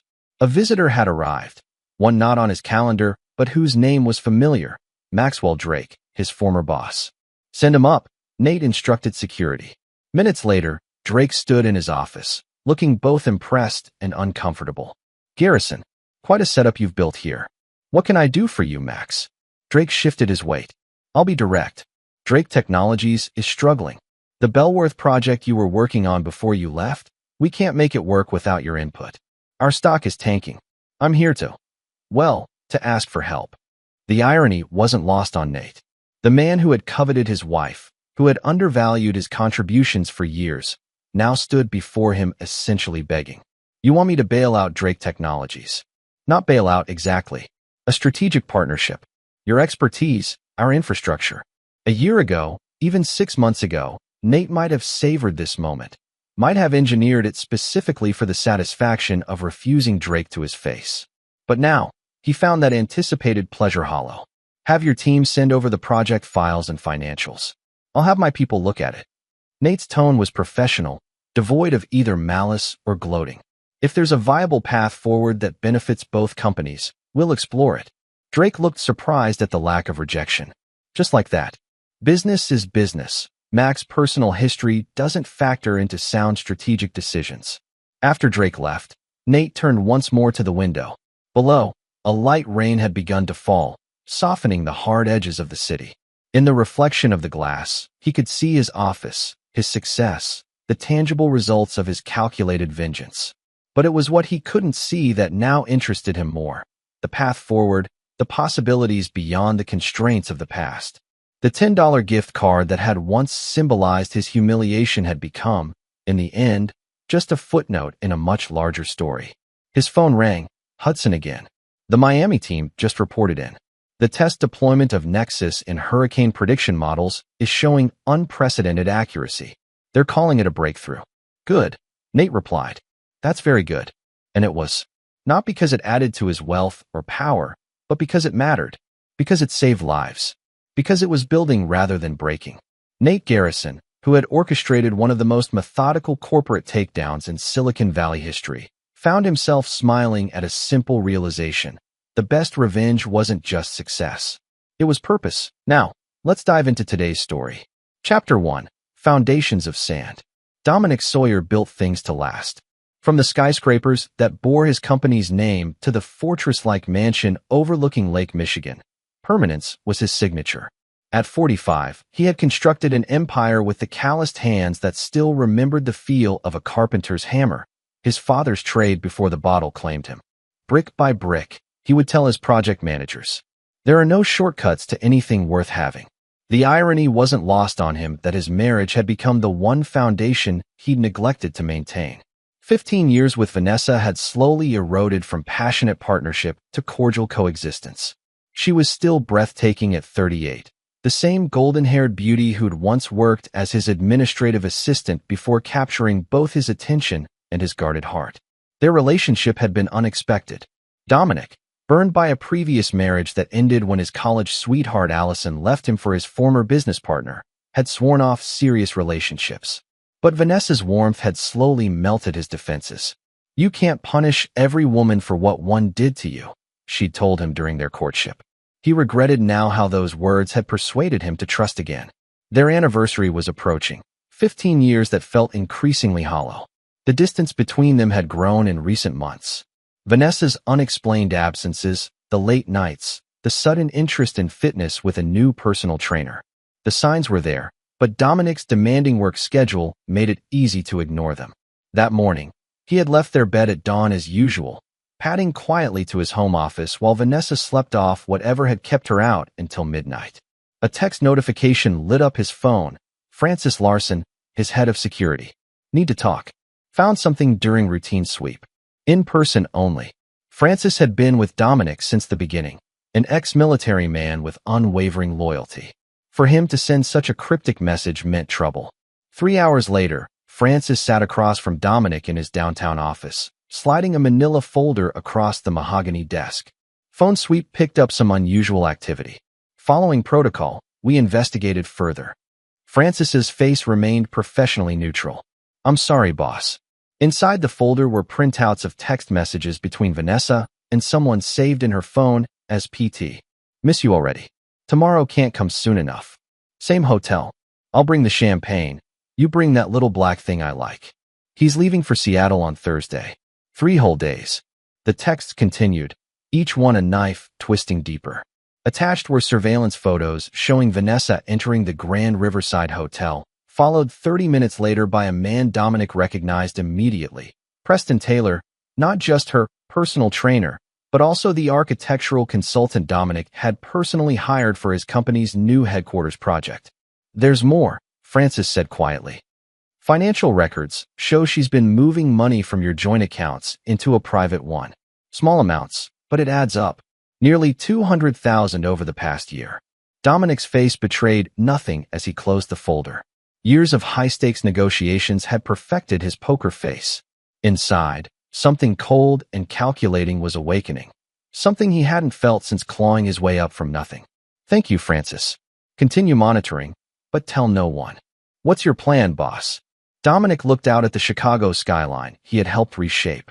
You know, my father taught me something before he drank himself to death. He said, a man who seeks revenge should dig 2 graves. I always thought that meant revenge was self-destructive. A small, dangerous smile appeared. Now I realize he simply meant to be thorough. That evening, Dominic returned home earlier than usual. Vanessa was in the kitchen, looking surprised to see him. You're home early, she said, kissing his cheek.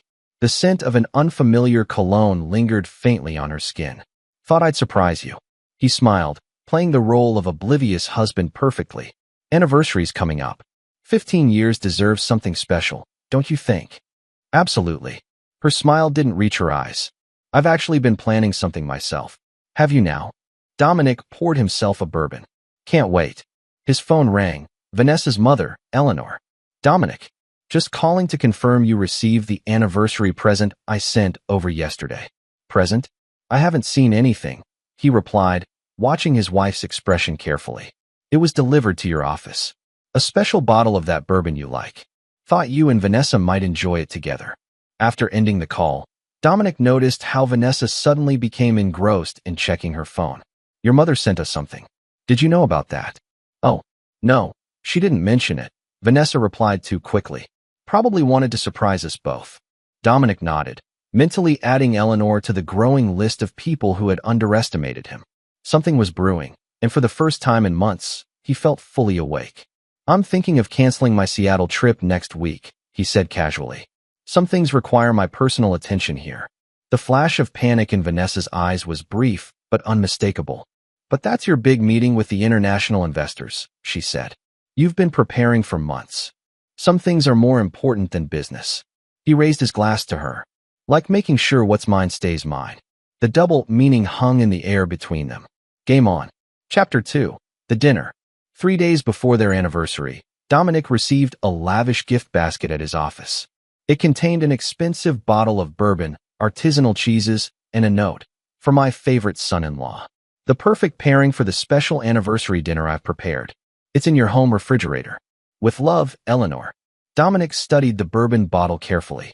The seal appeared intact, but something fell off. He placed it in his desk drawer without opening it. That evening, he called his old friend Dr. Maxwell Richter, who ran one of the most advanced medical laboratories in Chicago. Max, I need a favor, Dominic said. Discretion is essential. For you? Name it. I need a bourbon bottle and its contents analyzed, quickly and quietly. Expecting to find something specific? Max asked. Let's say I'm suddenly concerned about food safety, Dominic replied dryly. The next morning, Dominic received a text from Max. Call me immediately. Private line only. The bourbon contained rohypnol, Dom, Max said without preamble when Dominic called. Not enough to kill you, but enough to put you out for hours. Mixed with alcohol, it could be dangerous, even fatal at your weight if you had more than 2 glasses. And the food. Nothing in the cheese, but we should test the dinner your mother-in-law prepared. By evening, the results were in. The anniversary dinner, an elaborate beef Wellington with truffle sauce, contained a concentrated extract from foxglove plants, containing cardiac glycosides that could trigger heart failure. This is an amateur hour, Max warned. This is a calculated dose. Someone wants you very sick or dead, while maintaining plausible deniability. Dominic sat in his office late into the night, the pieces falling into place. The canceled Seattle trip would have left him home alone with the poisoned meal and drugged bourbon. Heart attack symptoms would appear natural for a hard-driving businessman in his 40s. By the time help arrived, if it was called at all, it would be too late. On the night before their anniversary, Dominic arrived home to find Vanessa dressed elegantly, candles lit throughout their dining room. I thought we'd celebrate early, she smiled. Mother sent over something special. She's quite the gourmet cook now. How thoughtful, Dominic matched her smile. But I had a big lunch. Mind if I just have a drink for now? Her eyes flickered to the bourbon he'd brought home. Let's open that special bottle Mother sent. Already did, he lied smoothly. Shared it with some clients. Excellent stuff. Disappointment flashed across her face before she recovered. Well, the dinner will keep until tomorrow. I'll put it away. No need, Dominic said, walking to the refrigerator. I'm curious what your mother prepared. He took out the elegant container, pretending to examine it with interest. Looks delicious. Beef Wellington? My favorite. Yes, she remembered. Vanessa's tone was casual, but her knuckles were white around her wine glass. You know, I've been thinking about family lately, Dominic said conversationally, returning the container to the refrigerator. Trust. Loyalty. The things that matter. Oh, Vanessa took another sip of wine. I had an interesting call today from Preston Taylor, Dominic continued, watching her face pale. He wanted to discuss some structural issues he's discovered. The wine glass froze halfway to her lips. What did he say? That we should talk urgently. In person. Dominic shrugged. I'm meeting him tomorrow. Said it couldn't wait. Vanessa excused herself moments later to make a phone call. Through the sophisticated home security system Frances had installed, Dominic listened as she frantically called Preston from the guest bathroom. He knows something? No, I'm not sure what. The dinner's still in the refrigerator. Yes, Mother's very sure it would work. Tomorrow might be too late. After she returned, Dominic played the role of distracted husband, mentioning casually that he had a morning meeting and would grab breakfast on the way. Don't wait up, he said, kissing her cheek before retreating to his home office. Once alone, he made 2 calls. First to Francis, instructing him to monitor all of Vanessa's communications and movements. The second to his lawyer, Raymond Wells. I need everything ready within 2 weeks, Dominic told him. The documents we discussed, the offshore arrangements, all of it. That's accelerating things considerably, Raymond cautioned. Sometimes the foundation crumbles faster than expected, Dominic replied. Be ready. The next morning, their actual anniversary, Dominic left before Vanessa woke. Instead of going to the office, he drove to a hotel and checked in under an alias Francis had prepared. From there, he monitored the security feed on his tablet. At noon, Vanessa called his office, only to be told by his assistant that he was in meetings all day. At 3 p.m., she called Preston, their conversation captured by the spyware Francis had installed on her phone. He's still planning to meet you? She asked anxiously. No, he canceled. Said something came up. This isn't good, Preston. What if he suspects? Relax. Even if he knows about us, he doesn't know about the rest. At 7 p.m., Dominic's phone rang. Eleanor Hayes, his mother-in-law. Happy anniversary, Dominic. Did you enjoy the dinner I prepared? Actually, I haven't had a chance to try it yet, he answered smoothly. Been swamped with work. Oh, but Vanessa said you were planning a special evening at home tonight. Change of plans. Business emergency. There was a pause. Well, don't wait too long. That dish is best enjoyed fresh. I'll keep that in mind. 3 hours later, Eleanor called again, this time her voice tense. Did you eat the dinner? Dominic laughed casually. Your daughter came home early and ate it all. The next thing I heard was her screaming through the phone. The silence on the other end was deafening. What did you say? Eleanor's voice was barely a whisper. Just kidding, Dominic replied coldly. Neither of us touched it, but I had it analyzed by a lab.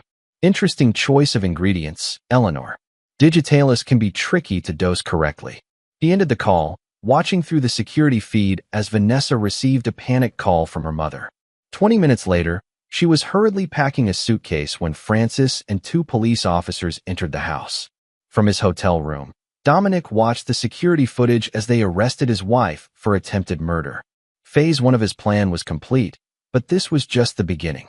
Preston Taylor and Eleanor Hayes would soon learn that Dominic Sawyer's revenge, like his buildings, was methodically constructed, built to destroy completely and without mercy. Chapter 3. The Players. Detective Nolan Russo sat across from Dominic in an austere interview room at the Chicago Police Department. Unlike most witnesses, Dominic had arrived without a lawyer, a power move that wasn't lost on the veteran detective. So you're telling me you suspected your wife was trying to poison you, Russo said skeptically. But instead of coming to us, you had the food tested privately? I'm a cautious man, detective. I needed to be certain before making such an accusation. Dominic's composure was impenetrable. Once I had proof, I contacted you immediately. Through your head of security, who conveniently had officers ready to make the arrest. Russo leaned forward. Mr. Sawyer, most men who discover their wives are planning to kill them show some emotion. You look like you're discussing a business merger. Would you prefer I throw chairs? Dominic raised an eyebrow. I process betrayal differently. And the affair with Preston Taylor? When did you discover that? Recently. But that was secondary to the attempted murder. Russo shuffled through his notes. Your mother-in-law is also implicated. She prepared the poison meal. So it seems. Yet you didn't warn her when you suspected the food was poisoned. You let her believe your wife had eaten it. A cold smile touched Dominic's lips. A momentary lapse in judgment. After the interview, Dominic stood outside the station, surveying the media vans already assembling. The story had everything: wealth, betrayal, attempted murder, infidelity. His phone buzzed with a text from Raymond Wells. Damage control protocol initiated. Press statement ready for your approval. Another message followed from Francis. PT attempting to flee. Intercept in progress. Preston Taylor had been caught trying to board a flight to Mexico with cash and fake identification. The architect who had slept with Dominic's wife while accepting his money was now facing conspiracy charges as investigators uncovered text messages discussing the plan and afterward. Eleanor Hayes, meanwhile, was claiming she had no knowledge of any poison, that she had merely prepared the meal at her daughter's request. But a search of her residence had uncovered gardening books with pages marked on poisonous plants and browser searches on untraceable poisons and heart attack symptoms. As Dominic drove home, he received a call from a number he didn't recognize. Mr. Sawyer, this is Renee Hayes, Vanessa's younger sister, whom he'd met only a handful of times. I need to speak with you urgently. They met at a quiet coffee shop away from the media frenzy. Renee, 34 and notably different from her sister with dark hair and a serious demeanor, looked exhausted. First, I had no knowledge of what they were planning, she began, hands wrapped tightly around her coffee mug. But I knew about the affair. Why tell me this now? Dominic asked. Because there's more you should know. She hesitated. This wasn't just about the affair or your money. There's something bigger.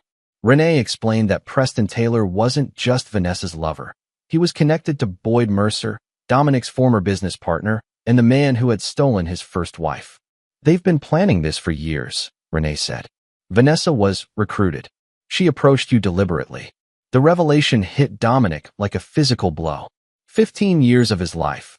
A calculated operation orchestrated by a man he'd thought long gone from his life. Boyd went bankrupt 5 years ago, Renee continued. He blamed you for blacklisting him in the industry. This was his revenge, taking everything from you, including your life. How do you know all this? Vanessa told me pieces over the years. She was proud of playing the long game. Renee looked away. I should have said something sooner, but she's your sister, Dominic finished. That doesn't excuse my silence. Dominic studied her, searching for deception and finding only guilt. Why come forward now? Murder crosses a line I never thought they'd approach. She pushed a USB drive across the table. Emails, recordings, documents, everything I could gather. There's a larger network involved, including some of your current executives. After Renee left, Dominic sat alone, absorbing the enormity of the betrayal. His phone buzzed again. Leo Winters, his oldest friend and the CFO of his company. Dom, have you seen the news? Christ, man, are you okay? I need to see you, Dominic replied. But not at the office. The lake house. Tomorrow morning. What's going on beyond what's in the press? The foundation is compromised, Leo. We need to rebuild from the ground up. The next day, Dominic and Leo sat on the deck of his secluded lake house, reviewing the contents of Renee's USB drive. Leo's face grew increasingly grim as they uncovered the extent of the conspiracy. Board members who had been compromised, projects that had been subtly sabotaged, and a complex plan to trigger the collapse of Dominic's empire once he was dead. Boyd's been playing a longer game than I gave him credit for, Dominic said finally. What's your move? Leo asked. They had been friends since college, before either had a dollar to their name. Dominic gazed out at the lake, his expression resolute. They wanted to destroy everything I've built. Instead, I'm going to take everything from them. Not just freedom or money, everything. The legal system will handle Vanessa and her mother, Leo pointed out.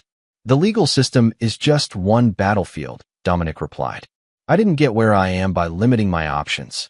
That evening, as the sun set over the lake, Dominic made 3 more calls. The first to Mia Delgado, a private investigator known for her ruthlessness.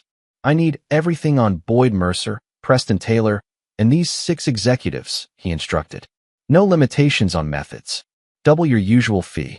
The second call was to Cameron, his 25-year-old son from his first marriage, who had distanced himself after believing Dominic had driven his mother away. There are things you need to know, Dominic told him. About your mother, about Boyd. Things I should have told you years ago. The final call was to Francis. Implement protocol scorched earth, he ordered. Every contingency we discussed. It's time.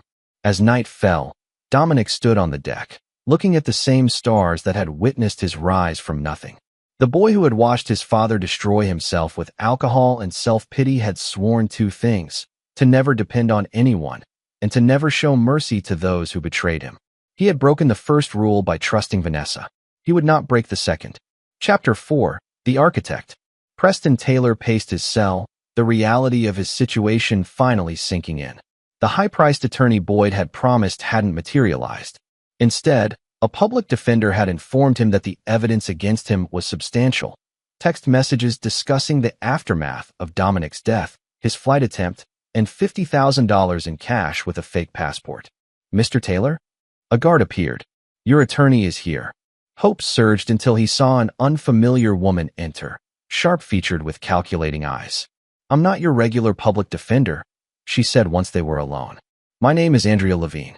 I've been retained anonymously to represent you. By whom? Preston asked suspiciously. That's confidential. What matters is that I can help you, if you're willing to help yourself. She laid out the situation clinically.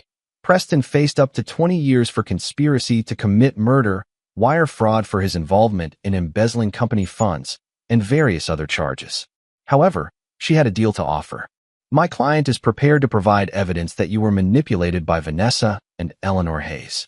In exchange, you'll testify against them and provide information about other parties involved. What other parties? Preston asked cautiously. Boyd Mercer, for one, Andrea replied, watching his reaction. We know he orchestrated this. His fingerprints are all over it, just not literally. Preston felt the walls closing in. I want immunity. You won't get it. But I can get your sentence reduced to 5 years, possibly less with good behavior. 5 years. Preston exploded. For what? I didn't poison anyone.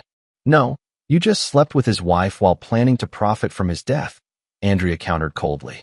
Consider your options carefully, Mr. Taylor. This offer expires when I walk out that door.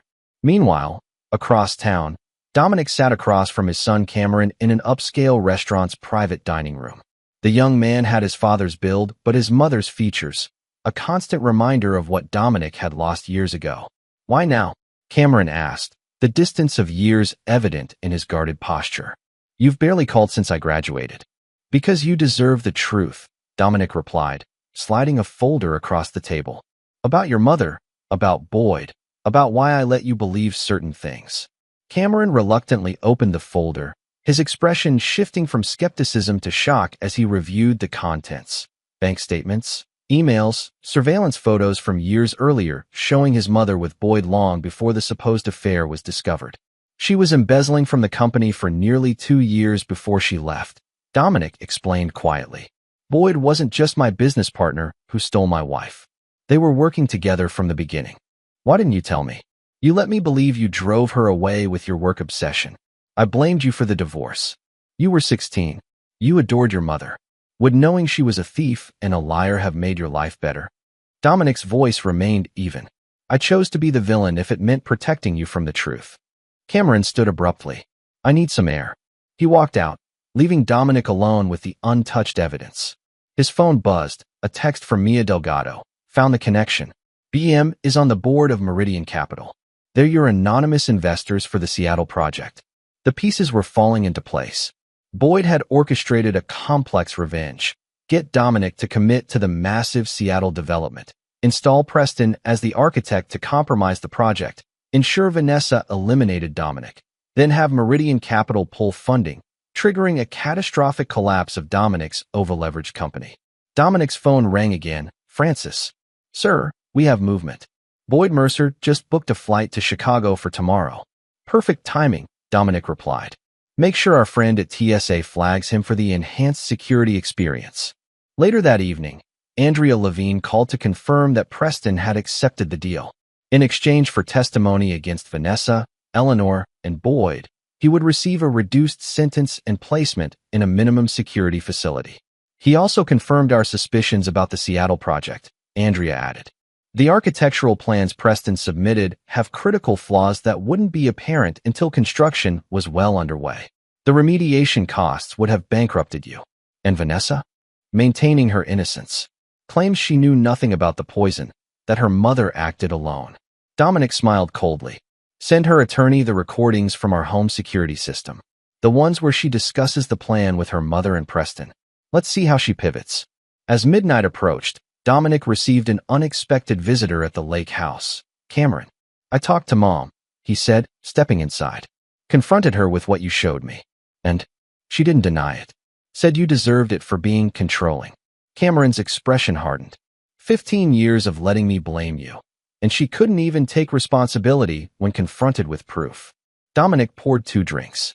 I'm sorry, son. No, I'm sorry, Cameron replied, accepting the glass. I should have trusted you.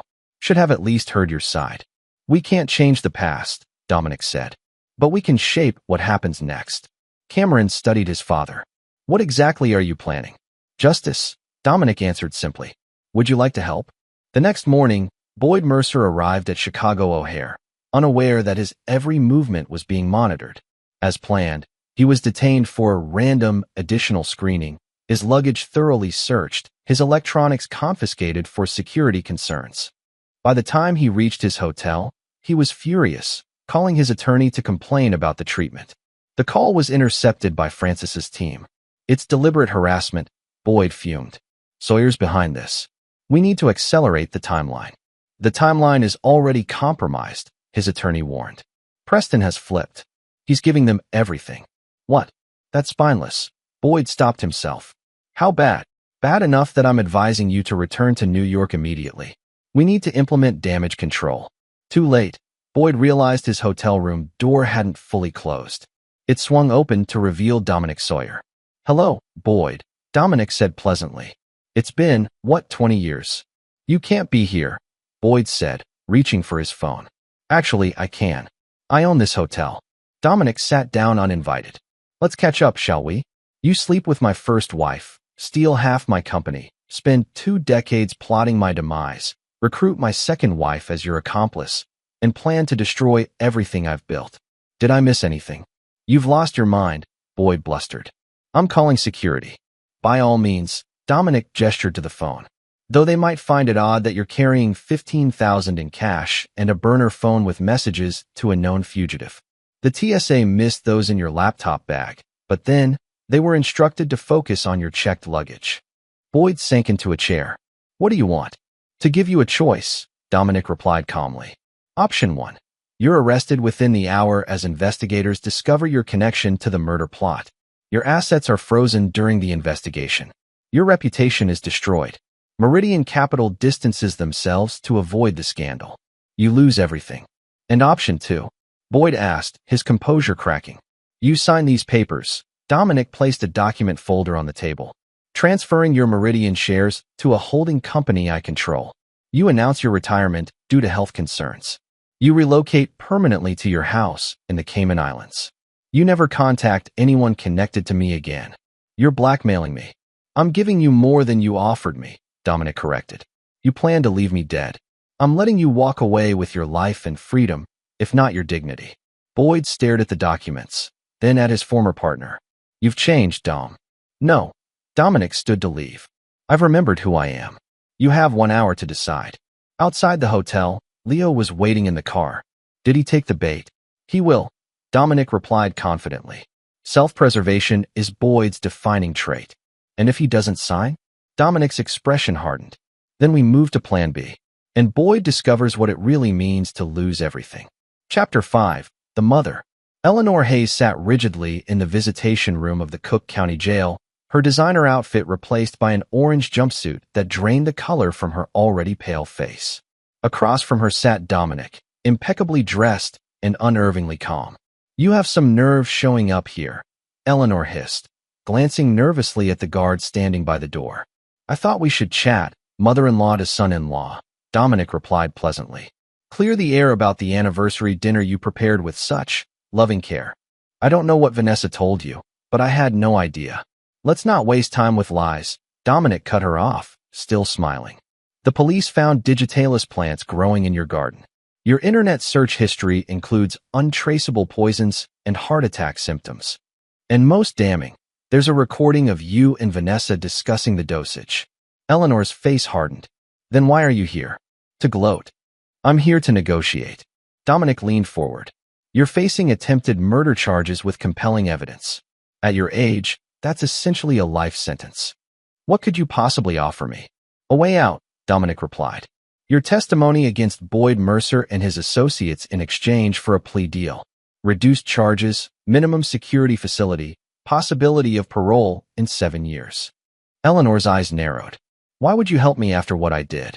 I'm not helping you. I'm using you. Dominic's smile never wavered. Boyd has more powerful friends than you do.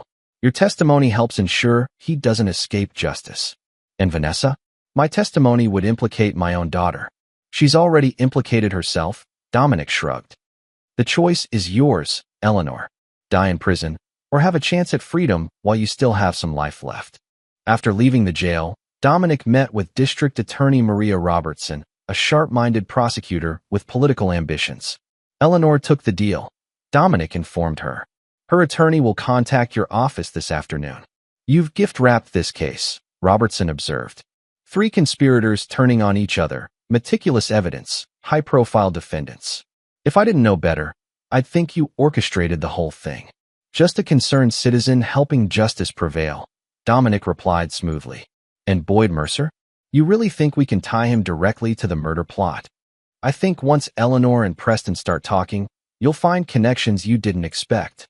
Dominic checked his watch. Speaking of unexpected connections, there's something else you should know. He slid a folder across the desk. Documentation showing suspicious financial transactions between Judge Thomas Walton, who was assigned to Vanessa's case, and companies linked to Boyd Mercer. Judge Walton has been receiving quarterly consulting fees from a Cayman shell company that traces back to Boyd, Dominic explained. I thought you should be aware of this potential conflict of interest. Robertson exhaled slowly. This case just keeps expanding. Any other bombshells I should prepare for, Mr. Sawyer? Life is full of surprises, Ms. Robertson. Dominic stood to leave. I've learned that the hard way. That evening, Cameron joined his father for dinner at the lake house, bringing news from his meeting with the board members Dominic suspected were compromised. They're nervous, Cameron reported.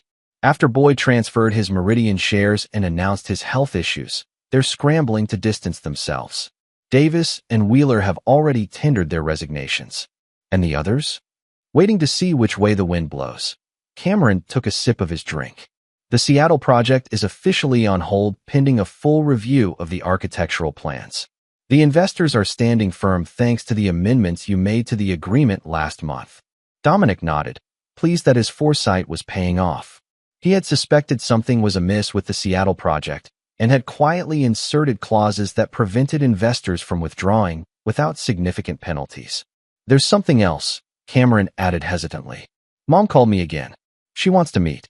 Says she has information about Boyd's other accomplices that could help your case. And you believe her? Not for a second, Cameron replied grimly. But I thought we could use it. Dominic studied his son with newfound respect. The boy who had once blamed him for the family's collapse had become a man capable of the same strategic thinking Dominic prided himself on. Set up the meeting, Dominic decided. But on our terms. And wear a wire.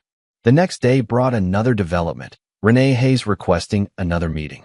They met at the same coffee shop, Renee looking even more exhausted than before. I received a package from Vanessa, she began without preamble. Instructions to retrieve something from a storage unit if anything happened to her. And you went. Yes.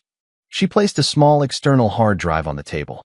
It's all here, everything about Boyd's organization, his partners, the long game they've been playing. Not just against you, but others. You're not the first person they've targeted this way.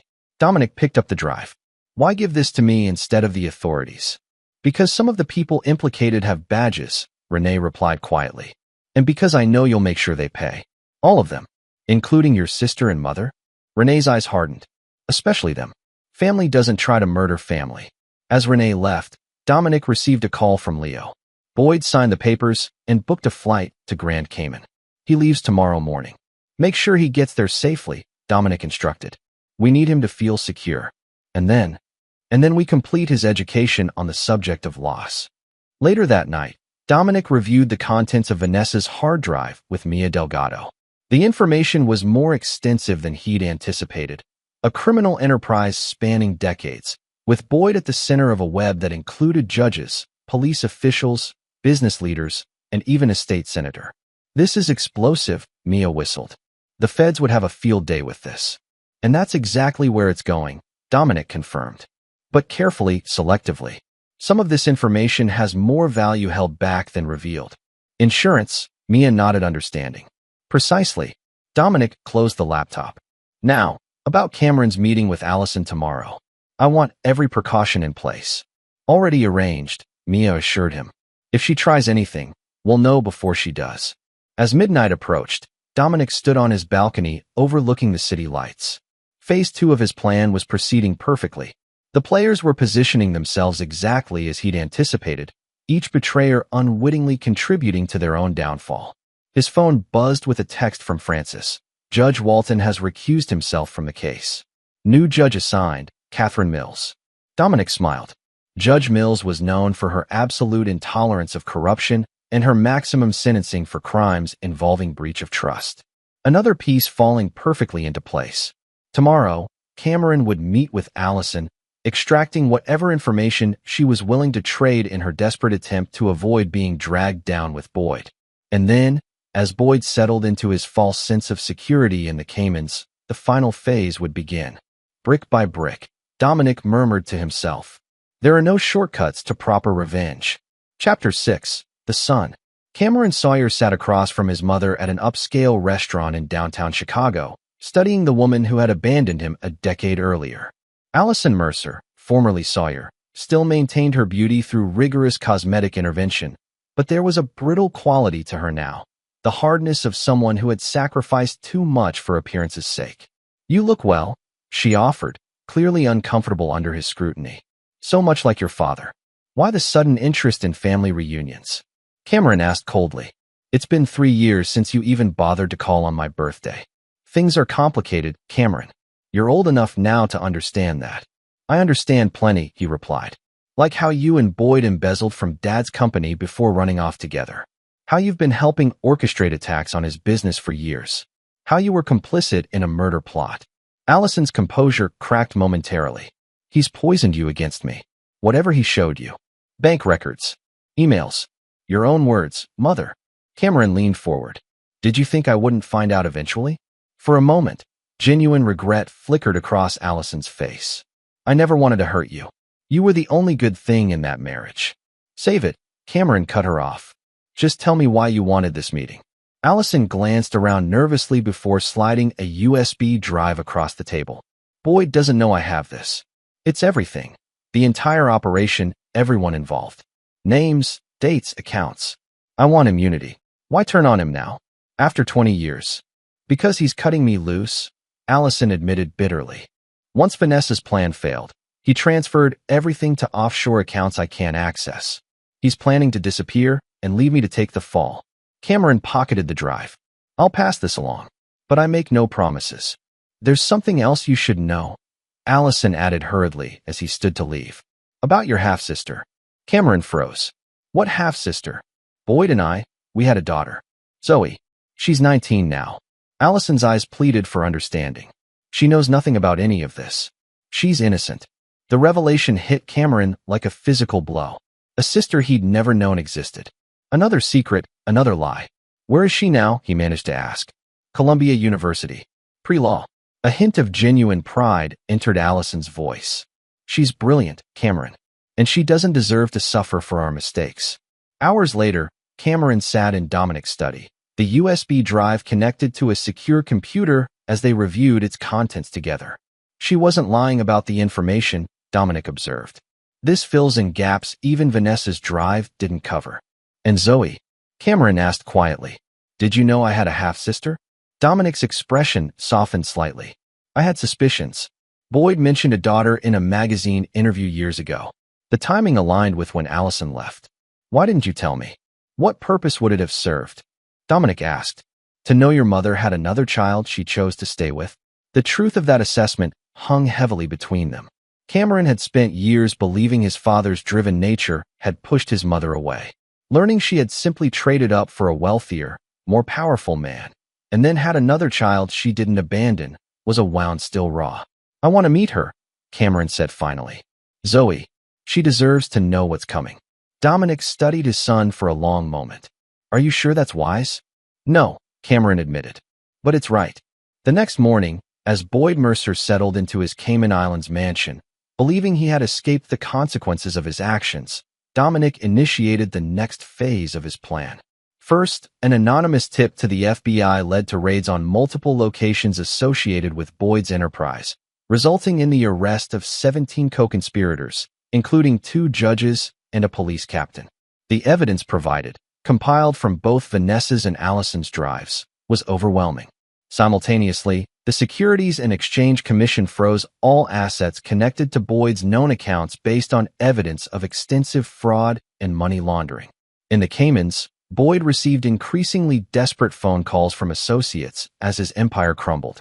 When he attempted to withdraw funds from his supposedly secure offshore accounts, he discovered they had been emptied overnight, transferred through a complex series of transactions that would take forensic accountants months to unravel. "How is this possible?" he demanded of his private banker. "These accounts were untraceable. Someone with expert knowledge of your security protocols must have accessed them," the banker replied nervously. "The transfers were authenticated with your private keys." As Boyd's world collapsed around him, his phone rang with a call from an unknown number. "You should have taken the lesson the first time," Dominic's voice came through clearly. "Never underestimate what I'm willing to do to those who betray me." "You can't touch me here," Boyd hissed. "The Caymans won't extradite." "I don't need the legal system to handle you, Boyd," Dominic cut him off.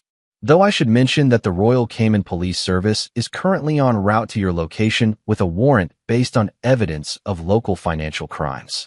It seems you've been evading Cayman tax laws as well, a serious offense locally." Through the phone, Boyd could hear sirens approaching. "This isn't over, Sawyer," he threatened.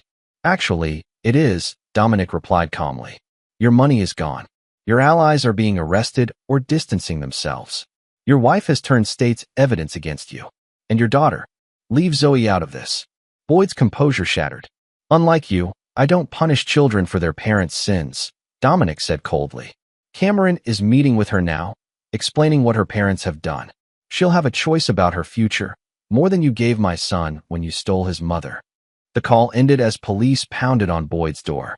Within hours, he was in custody, his extradition to the United States already being negotiated based on the mountain of evidence against him.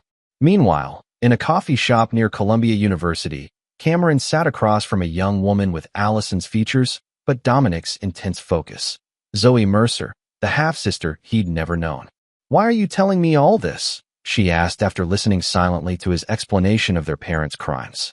"You could have let me find out from the news." "Because we're family," Cameron replied simply. "And family deserves the truth, even when it's ugly. Even though my parents destroyed yours." "You didn't," Cameron pointed out. "You didn't even know I existed." Zoe studied him, searching for ulterior motives and finding none. "What happens now?" "That depends on you," Cameron said. "Dad has arranged for your tuition and expenses to be covered through a blind trust. Your mother will likely make a deal to reduce her sentence. Your father, his situation is more complicated." "And what does your father want in return?" Zoe asked skeptically. "Nothing. It's not about you. It's about showing that we're nothing like them." As Cameron and Zoe talked, Dominic received confirmation that Boyd had been arrested and that Allison had formally agreed to testify against him in exchange for a reduced sentence. The SEC investigation had expanded to include 3 major financial institutions that had facilitated Boyd's fraudulent activities. Everything was proceeding according to plan. But the final act of Dominic's revenge was yet to come. The most personal reckoning still awaited Vanessa. Chapter 7. The Wife. Vanessa Sawyer had never looked more vulnerable than she did in the courtroom, dressed in a modest navy suit rather than her usual designer attire.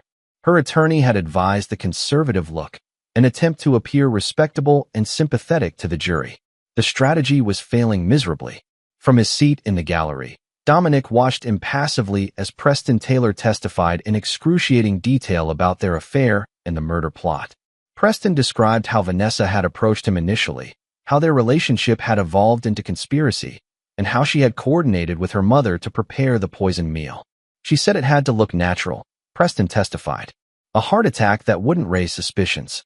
She'd already begun transferring assets to accounts only she could access. Vanessa's attorney objected repeatedly, but the damage was done. With each damning statement, the jurors' expressions hardened. During a recess, Dominic stepped into the hallway, and found himself face-to-face with Vanessa for the first time since her arrest. "You set me up," she accused quietly, her attorney hovering nervously nearby. "You knew about the dinner." "I prefer to think of it as giving you enough rope," Dominic replied calmly. "You and Boyd spent years planning my demise. I simply accelerated the timeline." "Boyd promised we'd be taken care of," Vanessa said bitterly. "That once you were gone, we'd have everything. And yet here you are, facing life in prison, while I'm still standing." Dominic's smile never reached his eyes. "Boyd miscalculated. Again. Is there any way to fix this?" For a moment, desperation cracked through her composed facade. "Any deal we could make? You try to murder me, Vanessa. On our anniversary." Dominic's voice remained conversational, but ice had entered his tone. "There's no coming back from that." Back in the courtroom, Eleanor Hayes took the stand, her testimony even more devastating than Preston's. She described how the poisoning plan had evolved, how Vanessa had researched various toxins before settling on Digitalis for its ability to mimic heart attack symptoms. She wanted it to be untraceable, Eleanor testified, something that would be attributed to his workaholic lifestyle and stress. When Vanessa finally took the stand in her own defense, her performance might have swayed a less informed jury. She wept at appropriate moments, claimed Preston and her mother had acted without her knowledge, insisted she had loved Dominic despite their troubled marriage. "I would never have harmed him," she sobbed. "I just wanted our marriage to work." The prosecution's cross-examination demolished her credibility. They played recordings from Dominic's home security system, conversations between Vanessa and Preston discussing the aftermath, planning how they would explain Dominic's death, calculating how quickly they could access his assets. Most damning was a recording of Vanessa on the phone with her mother the day before the anniversary. "Make sure the dose is right. We only get one chance at this." The jury deliberated for less than 2 hours before returning with guilty verdicts on all counts: conspiracy to commit murder, attempted murder, fraud, and a half-dozen lesser charges. Judge Mills, known for her severity in sentencing, scheduled the sentencing hearing for the following week. Outside the courthouse, reporters swarmed Dominic. "Mr. Sawyer, how do you feel about the verdict? Are you satisfied with justice being served? Will you deliver a victim impact statement at sentencing?" Dominic offered only a brief comment. "The justice system has done its work. I have a company to rebuild and a life to continue. That's my focus now." Later that evening, Dominic sat with Leo, Cameron, and Francis in his lake house, drinking to the verdict. To consequences, Dominic toasted, raising his glass. "The trial went exactly as you predicted," Leo observed, almost as if it were choreographed. "Justice has its own momentum once properly directed," Dominic replied. Cameron studied his father. "This isn't the end, though, is it? You have something else planned for Vanessa?" Dominic's slight smile was his only answer. The sentencing hearing brought another media circus. Judge Mills began by addressing Vanessa directly. "Mrs. Sawyer, you've been convicted of attempting to murder your husband of 15 years. Not in the heat of passion, but through calculated poisoning on your anniversary." The court has received numerous character statements, including one from the victim. This was news to the gallery. Dominic had submitted no public statement. "Mr. Sawyer has requested his statement be read in private," Judge Mills continued. "However, he has asked that the court consider the extraordinary nature of the betrayal in determining your sentence." Vanessa turned to look at Dominic, perhaps hoping for a last-minute reprieve. His expression remained impassive. "Vanessa Hayes Sawyer, for the charge of attempted murder in the first degree, this court sentences you to 25 years in state prison without possibility of parole for 15 years. Additional sentences for the lesser charges brought the total to 32 years. At 57, Vanessa would be 73 before she had any chance of release." As the courtroom began to clear, Dominic approached Vanessa before the guards led her away. "I loved you once," he said quietly. "Remember that during the years ahead." "Is that supposed to comfort me?" she asked bitterly. "No," Dominic replied. "It's to remind you of what you threw away. For nothing." That night, Dominic received a call from Raymond Wells. "It's done," his lawyer reported. "The trust fund for Zoe Mercer has been established anonymously, as requested. And the other matter, the special arrangement for Vanessa's incarceration? Is it confirmed?" "Yes. She'll be transferred to Bedford Hills tomorrow. Her cellmate will be Teresa Vasquez." Dominic smiled coldly. Teresa Vasquez was serving life for murdering her husband's mistress, a woman known for making the lives of husband killers particularly unpleasant. Perfect, Dominic said. And the other prisoners will know why she's there. Word has a way of spreading, Raymond confirmed. As Dominic ended the call, Cameron entered the study. I met with Zoe again, he said. She's decided to continue at Columbia, but change her name. She doesn't want her parents' crimes following her. A wise choice, Dominic nodded. And you? Have you decided about my offer? Cameron had been considering joining his father's company, something he'd resisted for years, believing the rift caused by his mother's departure was Dominic's fault. I have conditions, Cameron replied. Complete transparency. No more secrets between us, business or personal. Agreed. And I want to head the Seattle project. Redesign it from the ground up. Make it something meaningful. Dominic studied his son with newfound respect. It's yours. As they shook hands, finalization the agreement, Dominic realized that from all the destruction had come an unexpected rebuilding. The relationship with his son he'd thought forever damaged by Allison's lies. Perhaps, he reflected, revenge had given him more than just satisfaction. It had cleared away the rot of betrayal, allowing something healthier to grow in its place. Chapter 8. The Reckoning. 6 months after Vanessa's sentencing, Dominic Sawyer stood at the center of the Grand Ballroom in Chicago's Millennium Hotel, surrounded by business and civic leaders celebrating the launch of the revised Seattle project, now expanded to include affordable housing units alongside the luxury condominiums and commercial spaces. The press was calling it revolutionary urban development, praising the innovative approach Cameron had brought to the design. Dominic observed his son across the room, confidently explaining the project's sustainable features to a group of impressed investors. Pride, an emotion he rarely permitted himself, swelled momentarily. Quite the triumph, Leo commented, joining him with champagne flutes. Rising from the ashes of what could have been your destruction. Foundations matter, Dominic replied, accepting the glass. The attempts to destroy us only revealed where we needed to rebuild stronger. As the evening progressed, Dominic was approached by Judge Catherine Mills, who had sentenced Vanessa and had since retired from the bench. Mr. Sawyer, she greeted him formally. Congratulations on your company's remarkable recovery. Thank you, Judge Mills. Or I suppose it's just Catherine now. Indeed. She studied him with the same penetrating gaze that had intimidated countless defendants. I've always wondered what was in that character statement you submitted privately during Vanessa's sentencing. Just my perspectives on betrayal and justice, Dominic replied smoothly. Nothing that would have changed your ruling. Perhaps, she conceded. Though I've presided over many cases of marital treachery, Mr. Sawyer, few husbands emerge as composed as you. I processed my grief privately. Did you? Her expression suggested she understood more than she was saying. Well, in any case, justice appears to have been served. After she departed, Francis appeared at Dominic's side. Sir, there's a situation requiring your attention. In your private office. Upstairs, away from the celebrations, Dominic found Renee Hayes waiting, looking considerably improved from when he'd last seen her, the haunted expression replaced by calm determination. I apologize for interrupting your event, she began. But I thought you should know, my mother died this morning in prison. Apparent heart failure. Dominic's expression revealed nothing. I'm sorry for your loss. Are you? Renee asked without accusation.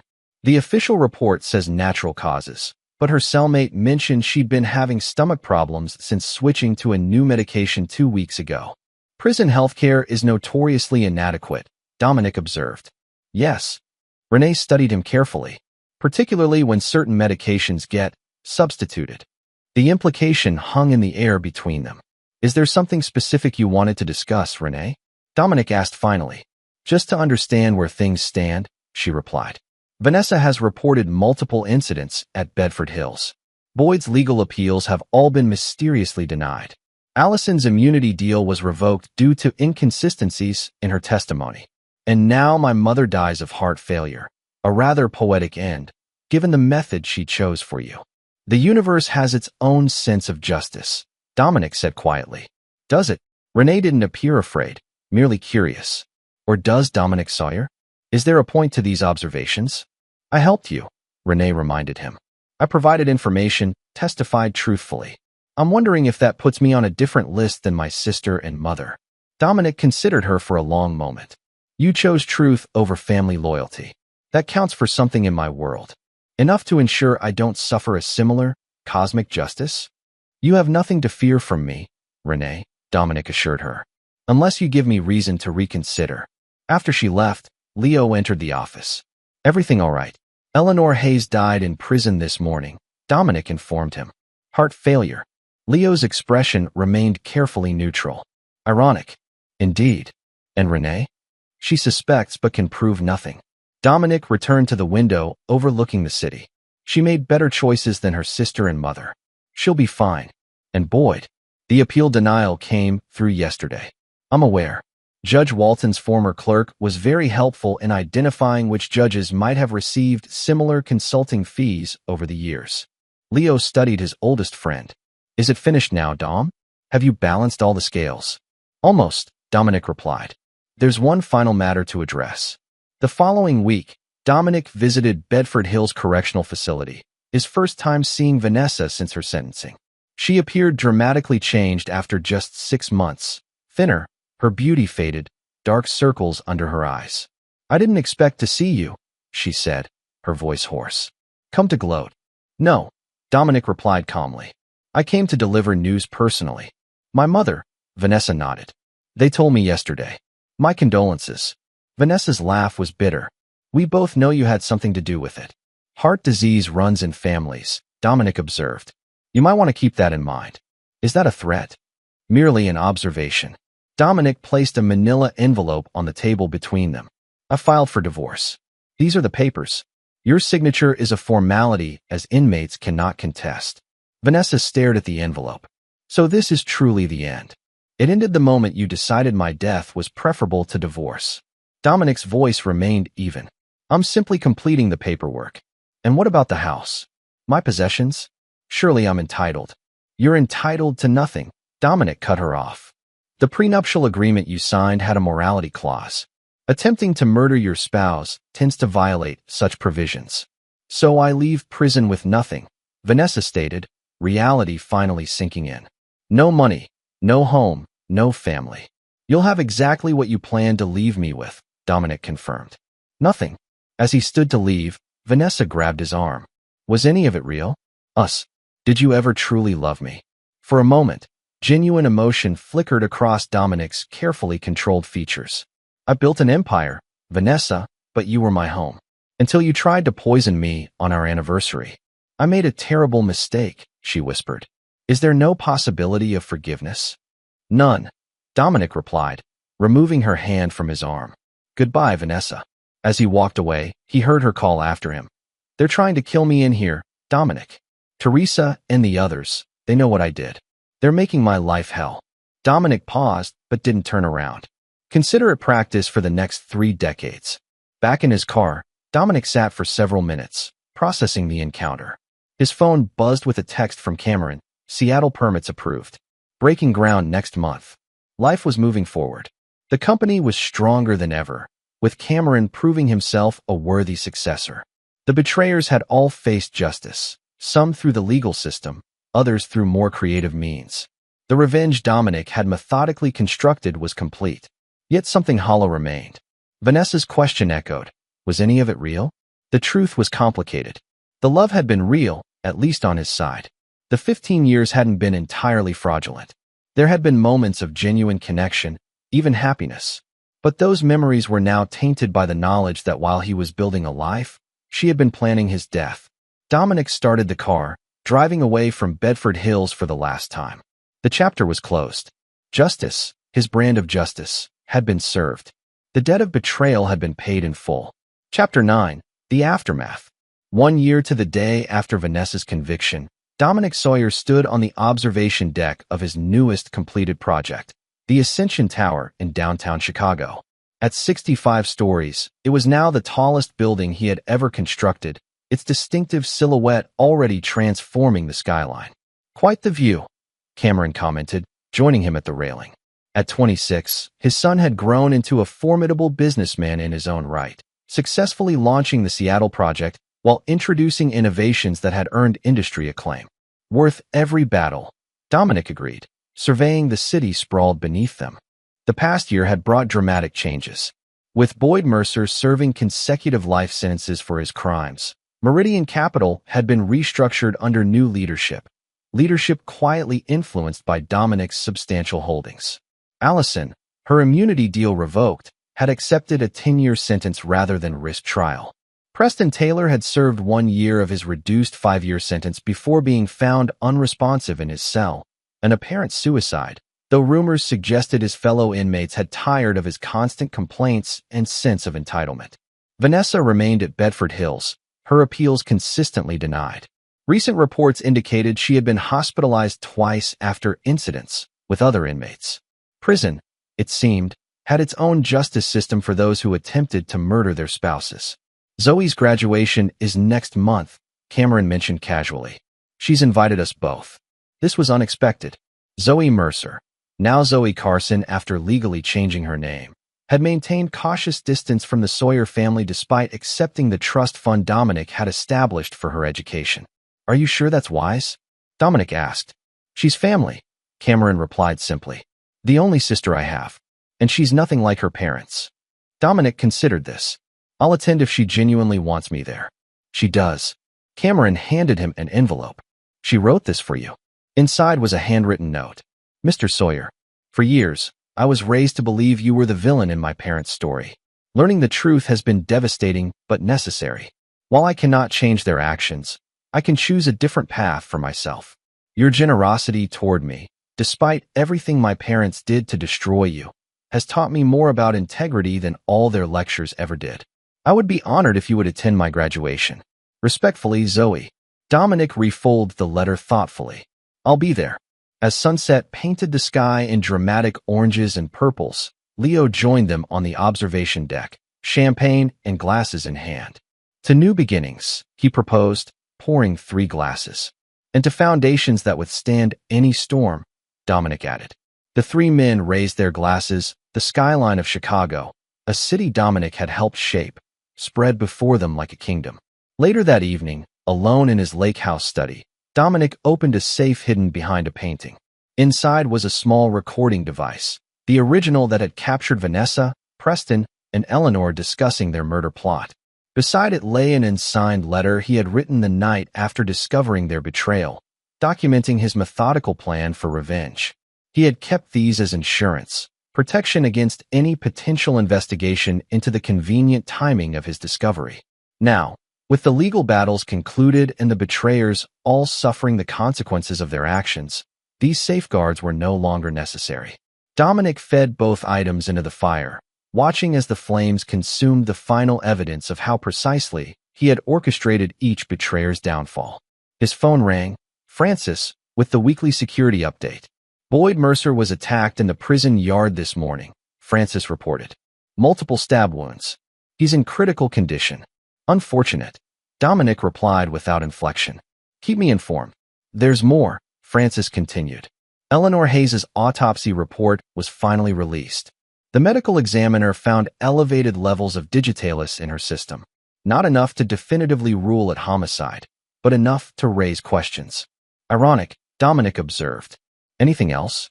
Vanessa has requested another transfer, claiming ongoing threats to her safety. Denied again. I see. Thank you, Francis. After ending the call, Dominic poured himself a bourbon and stepped onto the deck overlooking the lake. The full moon cast a silver path across the dark water, reminding him of another night 15 years earlier when he had proposed to Vanessa on this very spot. My mother-in-law prepared a special anniversary dinner for me and sent it with a caring note. Happy anniversary. Enjoy this gourmet meal I made just for you, he recited to the empty night. 3 days later, she called and asked, Did you eat the dinner? I laughed and said, Your daughter came home early and ate it all. The next thing I heard was her screaming through the phone. The memory, now transformed from betrayal to victory, brought a cold smile to his lips. A text notification illuminated his phone. Boyd Mercer had died of his injuries. The last architect of the conspiracy against him was gone. Dominic raised his glass to the moon. To consequences, he toasted silently. The foundation of his life had been tested by betrayal, and those who had tried to destroy him had instead been destroyed themselves. Where others might have sought closure through forgiveness, Dominic had chosen a different path, one paved with the calculated ruins of those who had underestimated him. Some men forgave betrayal. Dominic Sawyer ensured it was never forgotten.